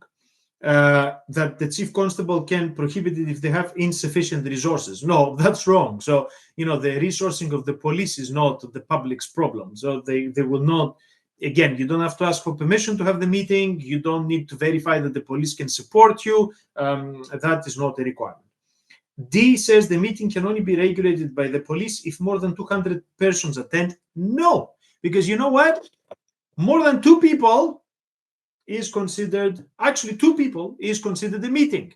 So long as it's more than 1 person out there, it's considered a meeting. So you don't need to reach the numbers of 200. 2 people is enough to count a meeting. So I'm guessing even if 2 people are meant to meet, but there are 2 people who are specifically rowdy, then the chief constable could impose conditions on that meeting. And E says any police officer can insist that the meeting cease. No, the Public Order Act gives senior police officers the ability to impose conditions on the meetings, not any member of the force. So if like a random PC comes over and tells you to kind of disperse your meeting or whatever, then they're not the right people to do it. It is only the chief constable that can do this. Question number 25. 3 clients decide to go into business together. Yeah, I know this sounds like the beginning of a joke, okay, but that's the SRA. 3 clients decide to go into business together. They each invest equal amounts of capital in the business and agree to share the profits equally. After 2 years, the business has made a loss and the clients no longer believe the business is viable. Have the 3 clients been working in a partnership together? So, options. Yes, because they're in business together and intended to make a profit even though they've made a loss. 2, yes, because they agreed to invest equal amounts of capital in the business. 3, no, because they've not entered into a written partnership agreement. 4, no, because they have not registered themselves as a partnership. 5, no, because they agreed to share profits equally but did not agree how to share losses between them. Now, for the people watching us live, feel free to propose what you think is the correct answer in the chat, and I'm gonna tell you in a moment. Now, this is, I'm comfortable with this area because I have been teaching company law and business law and stuff along those lines for the past kind of 10 years and counting, perhaps more. And partnership law and stuff is something that one would cover. So this is in the area of FLK, business law, business practice and organizations, whatever they call it. Yeah. So what would be our correct answer here? Have the 3 clients been working in a partnership together? The answer is yes. Teresa got it bang on time. Well done, Teresa. Georgia follows closely behind. You guys are gonna have to be quicker at this. I should think of some sort of an award for the person that comes up with the correct answer first. Okay. So yes, you're right, guys. The correct answer is A. They are in business together. It's yes, because they're in business together and intended to make a profit even though they have made a loss. So being in a partnership together means that people are working together towards a common purpose. The ordinary partnership, yeah, not the part that needs pre-registration like a limited liability partnership, okay? The traditional ordinary partnership that dates back to the law coming from the Victorian era is a matter of fact. You do not need paperwork to set up an ordinary partnership. What happens is that the law recognizes your engagement as a partnership on the basis of what you've done. So more than one person coming together with somebody else in order to carry out a business activity in collaboration with each other will be in an ordinary partnership. Whether they actually succeed in making a profit or whether they suffer a loss is not really relevant. Now, whether they agree to invest equal amounts in the business doesn't really make them partners, yes? Because there are lots of vehicles through which you could contribute to the success of the business without becoming a partner. In that matter, they could be becoming shareholders in a corporate, for instance. C is wrong because you don't need a written agreement to form a partnership agreement. Now, it would be a good idea to have an agreement in writing that sets out the rights and obligations of the partners, how they divvy up profits, how they address liabilities, and so on, but it's not a requirement in order to set up the partnership. Registration, again, for the reasons I mentioned, is not a requirement for a partnership. So an agreement as to how to share profits but not how to share losses, again, is not a requirement. Yeah. So you can look at the Partnerships Act for further information on this, but I think this is fairly clear cut. This has been like a relatively easy one to get our teeth into. Have you guys watched the live stream from last week? So the key is that they intended to run a business. So that's why A is the correct one. Now, if I was writing the question myself, I would not have phrased it exactly like this, but I think the profit motive demonstrates that this is run as a business as opposed to something else. Yeah. But yes, so the main thing is that they intend to run a business, a commercial business, and that's why A is the most appropriate answer from the ones that we've got available. If you have a look at the live stream that we did last Wednesday, those questions were way more difficult. And that's kind of strange that and I'm trying to work out whether it is my familiarity with the topic that gives me this impression that one set is more difficult than the other, or in fact, the kind of difficulty and challenge presented in the questions just kind of varies as you're going through them. But I do have the impression that the ones that we're doing this week are a lot easier than the ones that we did last week. So if you haven't watched the live stream from last week, it's available on the replay. So go have a look afterwards and let me know whether you think those questions were much more difficult.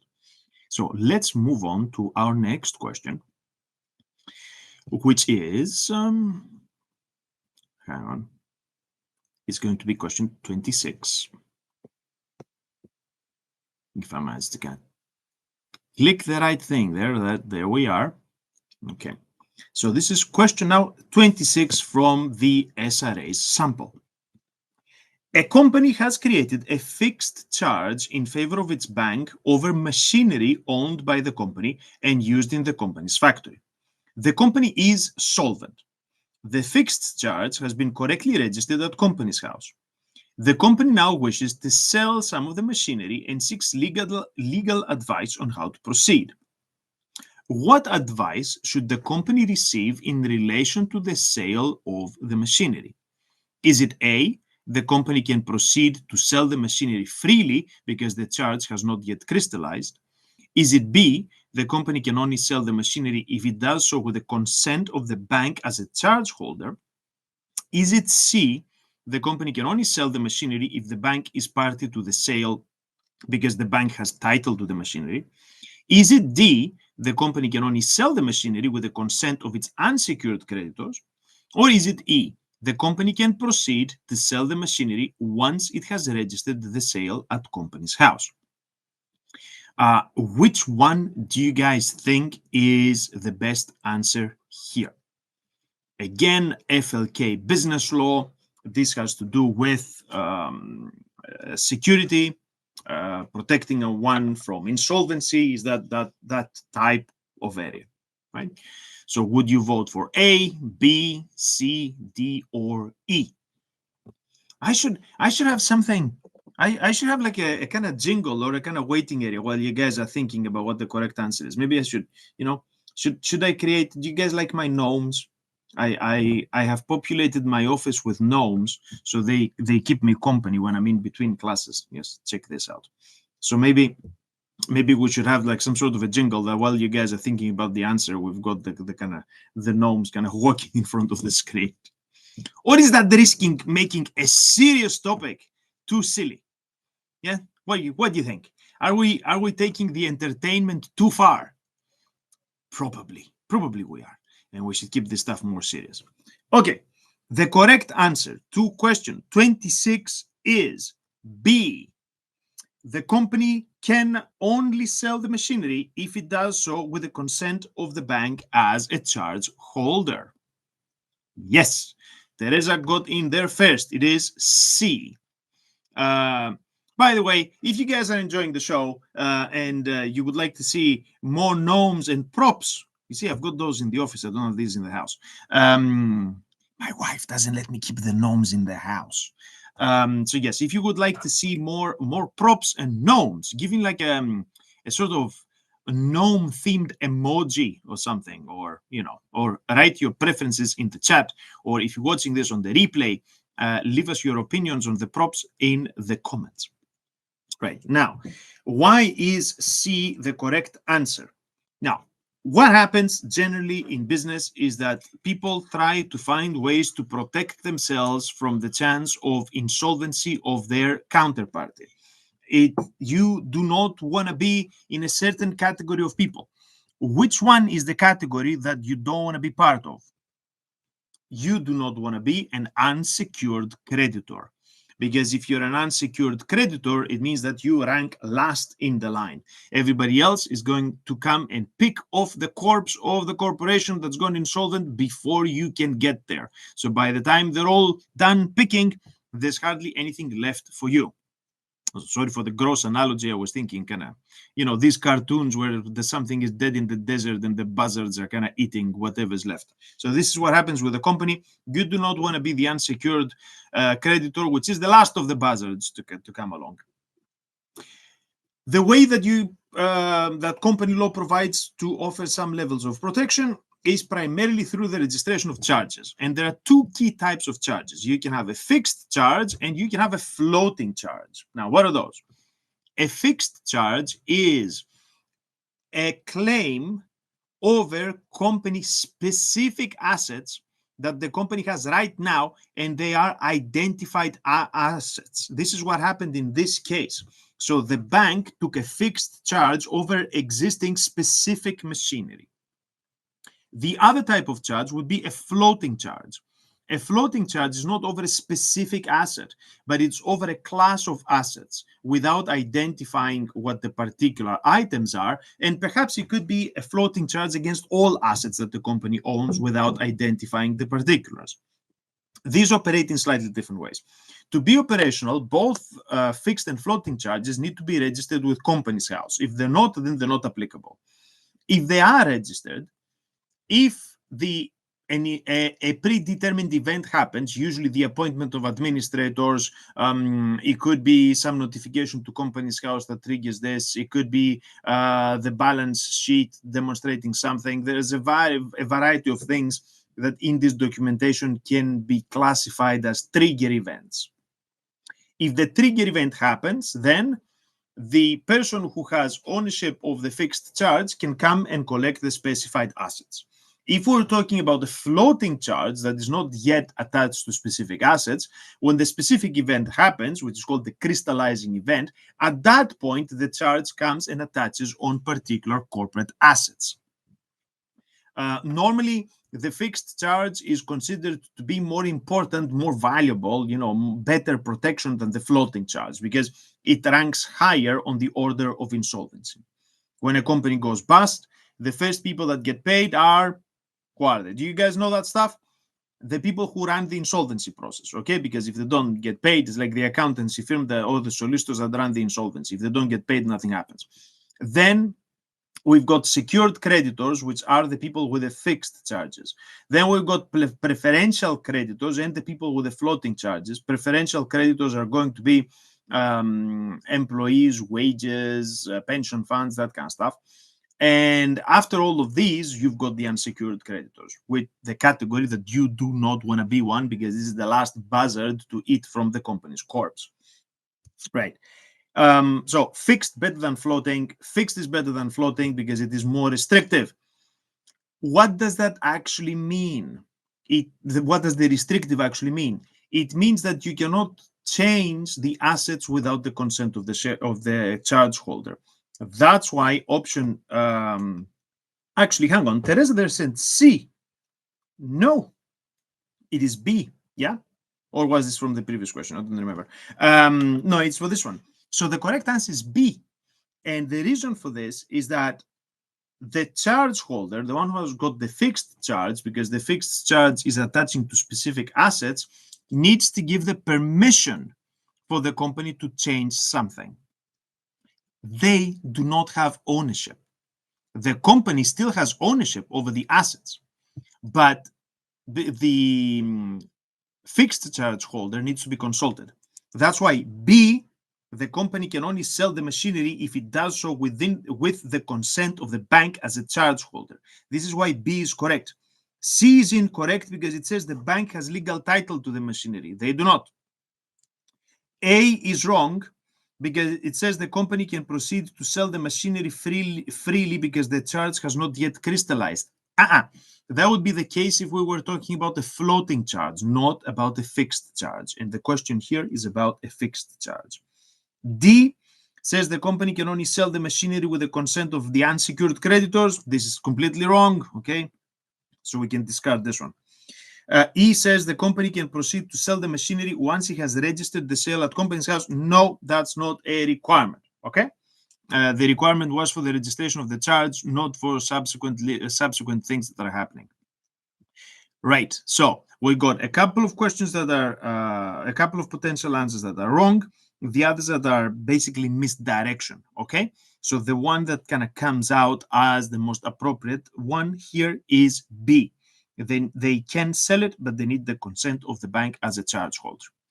Now, I appreciate that if you guys haven't studied that area of the law, or if you're not heard of kind of the insolvency process or anything before, this might come across as completely unfamiliar, but that's how it's meant to work. So perhaps this is a more difficult question. I mean, I don't know. Let me know. Give me a happy emoji if you thought this was a doable question, and give me an unhappy emoji if you think that this was a terrible question that you would get wrong. I mean, I feel more comfortable, but as I told you guys, I've been teaching this stuff for a very long time, so it kind of comes natural to me. Let's see if we can move to our next question. Aha! Oof! A numbers question. You guys like numbers questions? I'm guessing if you are in the practice of law or you're aiming to go into the practice of law, you're terrible in math. Yes? This was an easy, when I was at school back in the day in Greece, this was a very easy way to distinguish the kids who were on a scientific track from the kids that were on a sort of humanities track. Anybody who was half decent with numbers was going on the scientific track. Everybody else who was counting with their fingers, their parents told them you would make a great lawyer, and they were going down the humanities and social sciences track. Yes. I don't know if this resonates with anybody's experience, but this is what used to happen. And as we're talking about numbers, I've got an easy number for you guys. You know what is the easy number? £2.99. You know what you can do? What could you do?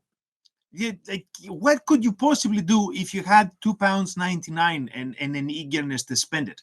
You wouldn't be able to get a cup of coffee because even the cheapest coffee these days is worth more than £2.99. However, you could spend £2.99 a month and join this channel. And as a paid member of the channel, then you get a lot of like fancy perks. Yes. You get to participate in members only hangouts that I do, kind of live streams just for this inner community. You get to see all the videos that are coming up that I've got scheduled. You can see them right away without having to wait.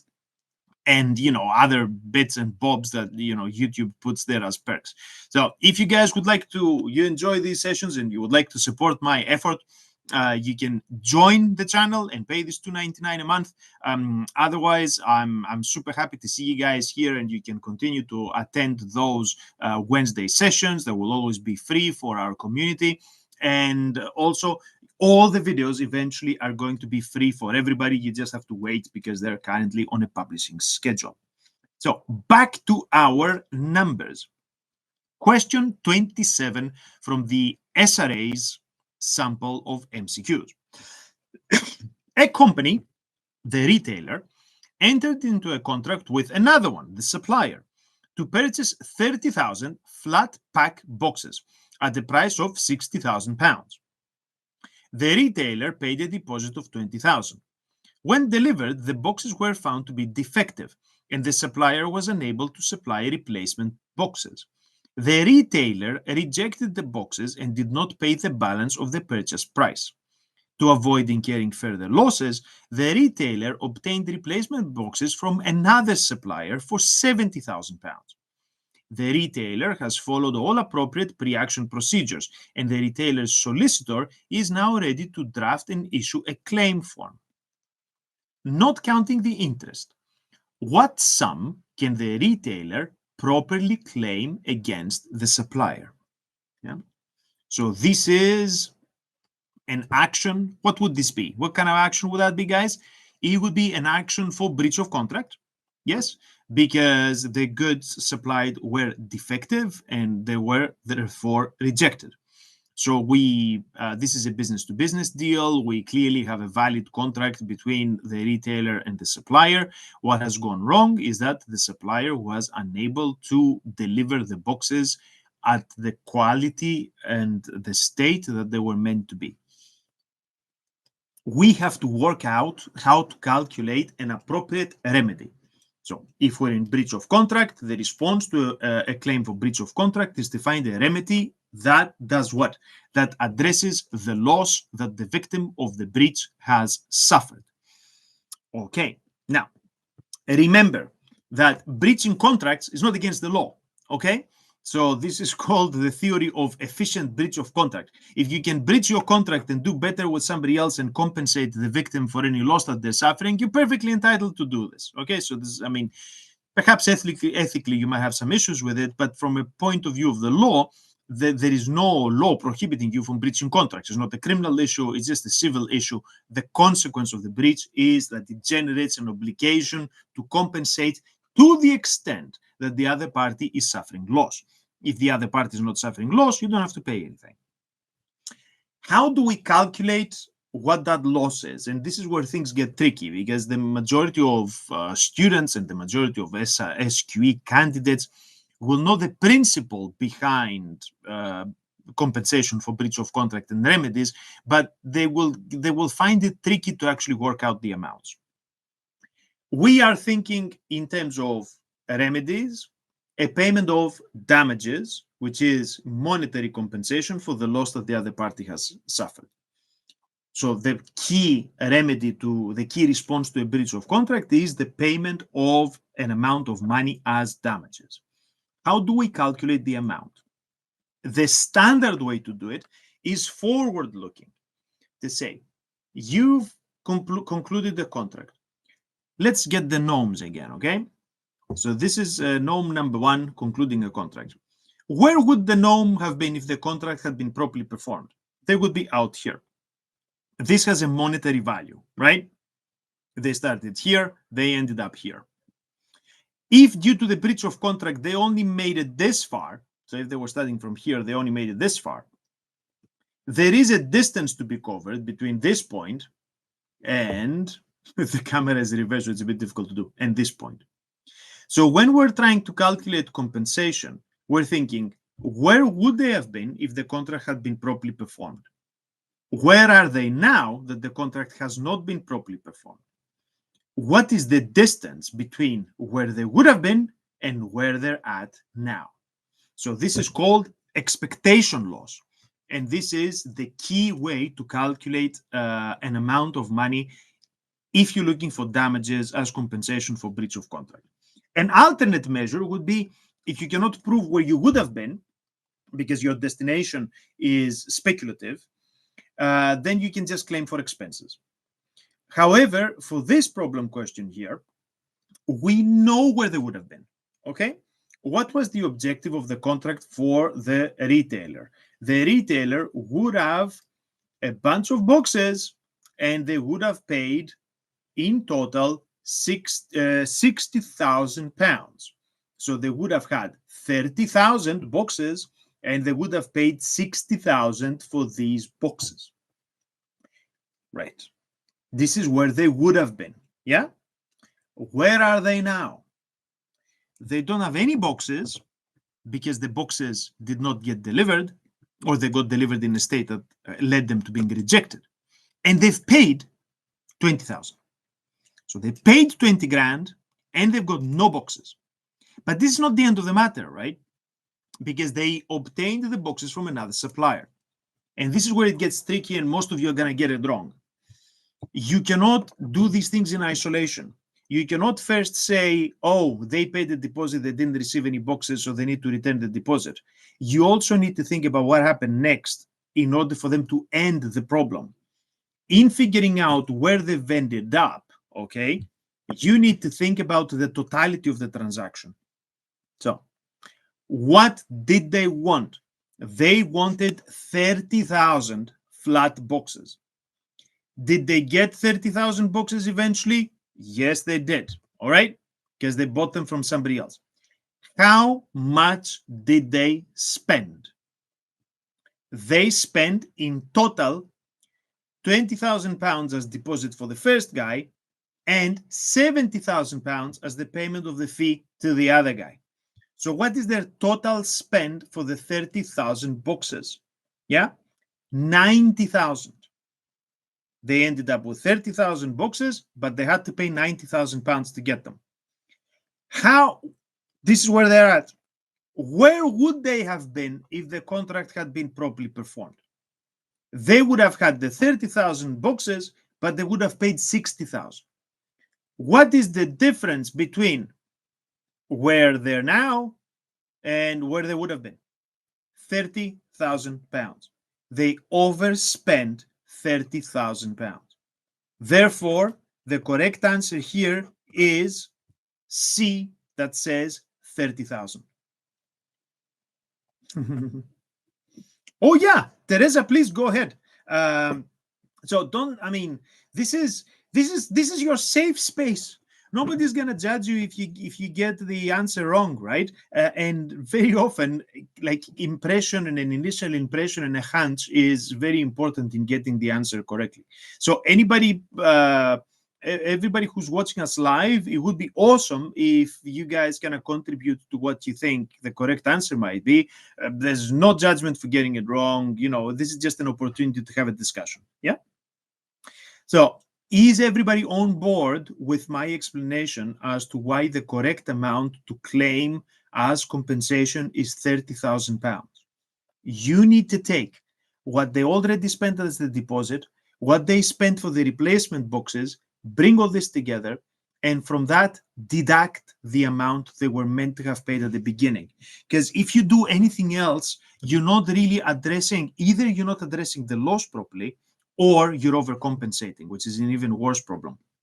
So look, if you had said return back the deposit, so the correct answer is D, that says 20,000 pounds, this isn't great because then you're undercompensating your client. The retailer would have ended up spending 70,000 pounds for these boxes overall, as opposed to the 60. So why are they paying 10,000 pounds more? It's the fault of the other guys who didn't deliver properly. If you hadn't done this, and you had said, give me back just the 70, return the 70,000 pounds. It's like, why? Because then you're very significantly overcompensating the retailer. If you give them back 70,000, they would have not only gotten all these books, they would have got the books for free, effectively, right? Or they would have kept the 20 and it would have cost them a lot less. But it's not normal, because you don't want to be in a situation that you're offering them more compensation than the loss that they've suffered, and clearly you shouldn't offer them less.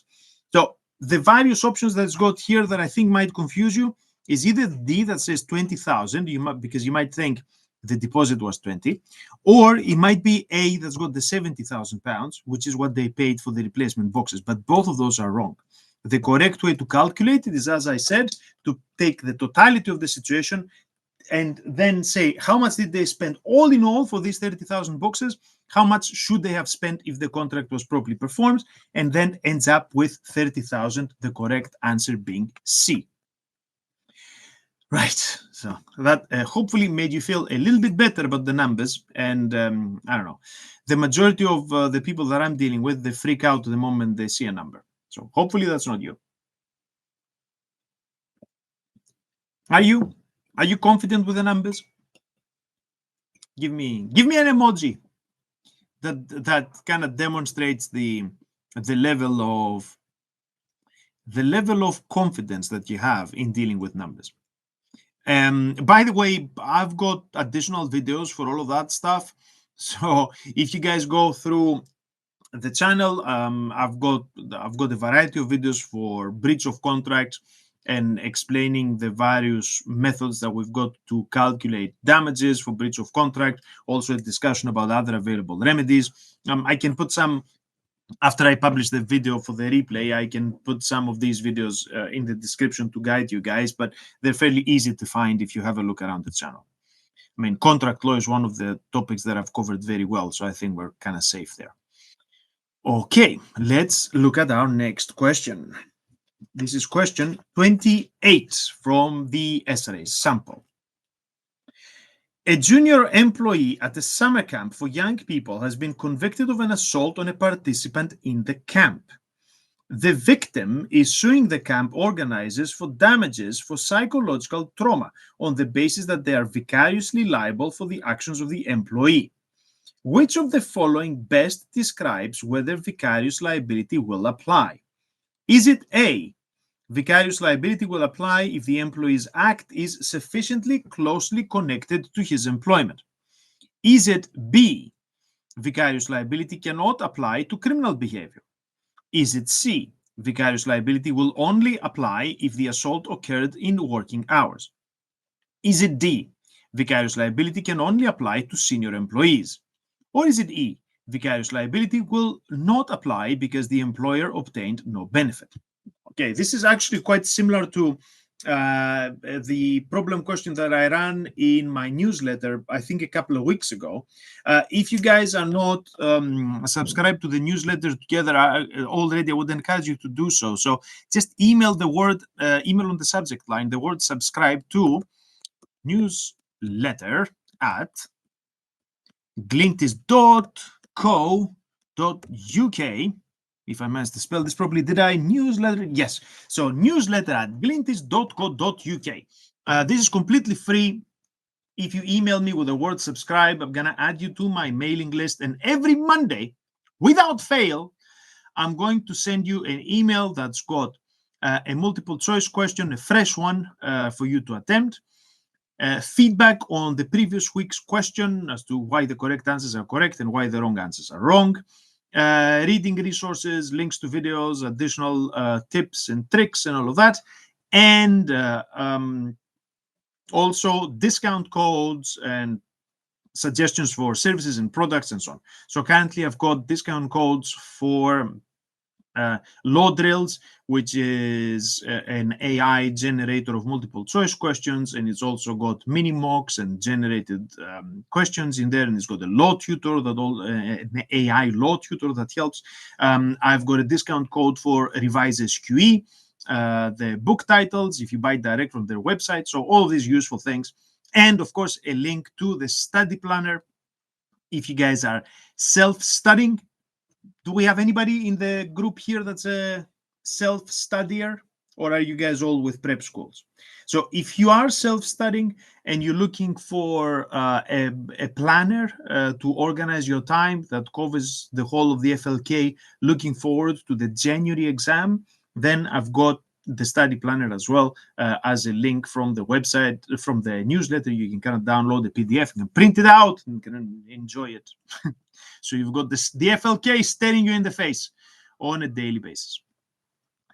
Okay, so now what do we think might be the correct answer here with a junior employee of the summer camp? Would the assault on the summer camp participant lead to liability for the camp organizers? What do you guys think might be the correct answer?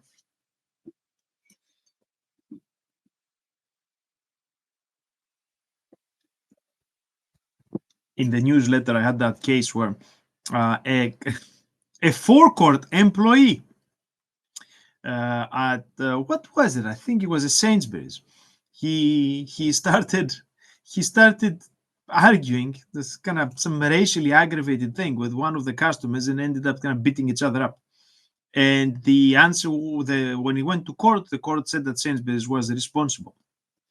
So yes, Teresa, you're correct. Thank you. The correct answer is A. Vicarious liability will apply if the employee's act is sufficiently closely connected to his employment. Now, this is the situation where an employee carries out something that does something that causes harm in the context of their employment. And it is not an excuse to say they were not told to go beat up the people in the campsite. Okay? In the same way that if you know, the electrician comes in here to do some work and forgets like a lit cigarette somewhere and sets the place on fire, it's going to be the responsibility of his employer. Yeah, you cannot, it doesn't have to be his job to smoke in the premises. Okay, it's just that he was there in his in the context of him as an employee. He was in the context of carrying out this work. Whether he did it badly and he caused the fire, or whether he did something incidental and he caused the fire, it is still linked to his employment. Now, if he did something completely disconnected, then the employer might be able to avoid responsibility. For instance, if he finished the work, left, and then came back out of hours and set a fire to the building because, you know, he decided he doesn't like this place, then that might be enough distance to separate it from the employment. But anything that happens during the context or is incidental to the context of carrying out the work will cause these issues. I also had a video, like a short video explaining the concept of vicarious liability that I published on the site like a few days ago. So you guys are welcome to have a look at that. Why are the other answers wrong? So A is the correct answer. What's wrong with the rest of them? B says vicarious liability cannot apply to criminal behavior. No, that's wrong. Of course it can apply to criminal behavior. And what we're interested in is the civil liability consequences of the criminal act, right? So if you commit a criminal act, if you beat somebody up, of course you're going to be prosecuted for battery, but it's not only that. It's like the person, for the loss that they suffered, for their injuries, for their pain and suffering, from kind of loss of work, loss of employment, the stuff that you damaged, all of that, they're gonna bring a civil tort claim against you to recoup those losses. So, vicarious liability, yes, does apply to the consequences of criminal behavior. So B is wrong. C says it will only apply if the assault occurred in working hours. But not necessarily. Okay, not necessarily. It just needs to be connected to the person carrying out their work. If we're talking about a camp, I mean, in a summer camp, people are there all day long anyway, so the concept of office hours wouldn't really apply. Vicarious liability can only apply to senior employees, says D. No, that's completely wrong. Okay. E, vicarious liability will not apply because the employer obtained no benefit. Oh, gee, that's also completely wrong. Okay, so it's like, what would the benefit be? So you would only get vicarious liability if they were kind of, you know, beating up the people who their managers have beef with. I mean, I don't know, or kind of stealing stuff from the summer camp tenants in order to give the money to the managers. I mean, no, that's completely wrong. So we've got effectively like there can only be one correct answer here because all the others are wrong as a point of law. So for that reason, this is a slightly easier question than the ones we come across. How are you guys with criminal law? Are you managing okay with that part of the FLK? We haven't gotten a lot of questions on criminal law just yet, maybe because this is because this is the part that has to do with FLK1. As I'm moving my way down the questions, we're going to hit FLK2 sooner or later. I do have some videos covering, well, actually, I've got videos covering the entirety of FLK2 as well. I've got quite a few on criminal law and criminal process. So if you guys are kind of struggling with the criminal law concepts, there's quite a lot of material that you can find on the channel already on those. And pay attention to those because this is stuff that I had to study because I'm not that naturally good at FLK2. Yeah. So I had to look that stuff up as I was making those videos. Things that have to do with contract and business law, I can do with my eyes closed. I don't even need to look at any material. But the criminal law stuff, it's been a while since I was a law student. Okay, are we ready for our last question? Give us, if you're enjoying the show so far and the gnomes and the props, give us a thumbs up. So we should do something. If we get a lot of new members joining these streams on account of me doing this stuff, maybe I'm gonna learn to juggle and then I can throw more gnomes up in the air for you guys. Yes. to increase the entertainment aspect of the get together. So yes, give us, if you're enjoying the show, give us a like. Moving on to the next question. Right. Question 29 from the SRA sample. Yes. Okay, so where are we at? Okie dokie. All right, cool. So, question 29. A solicitor acts for a client in relation to the acquisition of a private limited company. 2 days before the transaction is due to complete, the solicitor suspects that his client will be using the transaction to launder money. The solicitor reports this to the nominated officer, who makes a suspicious activity report to the relevant authority. What action should the solicitor now take? So this is on the boundaries between solicitor obligations and SRA code requirements and criminal law provisions. Yes. So I mean, when I said before that we come across criminal law in FLK2, I mean there are the occasional stuff that kind of crops up in these questions as well. Our options are: A, proceed with the transaction as the solicitor has made the disclosure to the nominated officer. B, proceed with the transaction only after receiving authorization to do so from the nominated officer. C, proceed with the transaction after a period of 3 working days if no response is received from the relevant authority. D, explain to the client that the solicitor cannot proceed with the transaction as a suspicious activity report has been made. And E, explain to the client that a suspicious activity report has been made and then proceed with the transaction. Okay. So, answer time. What are we thinking here? Which one would you go for? Now, admittedly, if you haven't covered the solicitor's code of conduct and ethics and all of that stuff, and you're not familiar with these areas of criminal law, this might be a tricky one to get your head around. But shall we venture a guess? What should the solicitor do in relation to this suspicious activity? I mean, they've already reported it, but what happens after that? Okay, Teresa saying D. That would be explained to the client that the solicitor cannot proceed with the transaction. Okay, I would be tempted to do that, but unfortunately, this isn't what the requirement is. So this is too drastic. So you don't just automatically tell the client, whoops, I've come across something that looks funky, I've reported it, you're out. So that would be an overreaction to the problem. Georgia is saying B. Yes, Georgia, that B is the correct answer. Why? Because the Proceeds of Crime Act of 2002 creates the obligation that you report to the money laundering officer if you come across a suspicious transaction.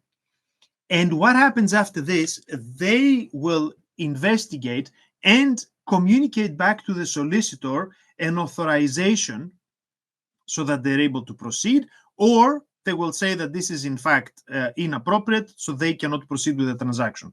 So the decision is not the solicitor's. I mean, obviously you need to keep the client informed, but the solution is not provided by the solicitor withdrawing from the transaction or refusing to carry out the transaction. The decision is made by the money laundering officer according to the Proceeds of Crime Act. So A, that says proceed with the transaction after the disclosure, is wrong. You don't have the authority to do this. You need to get their answer. C, that says wait for 3 days, and if you haven't heard from them, do it again, is wrong. This is not what the requirement is. D is drop it and don't proceed again. This is wrong because this is an overreaction.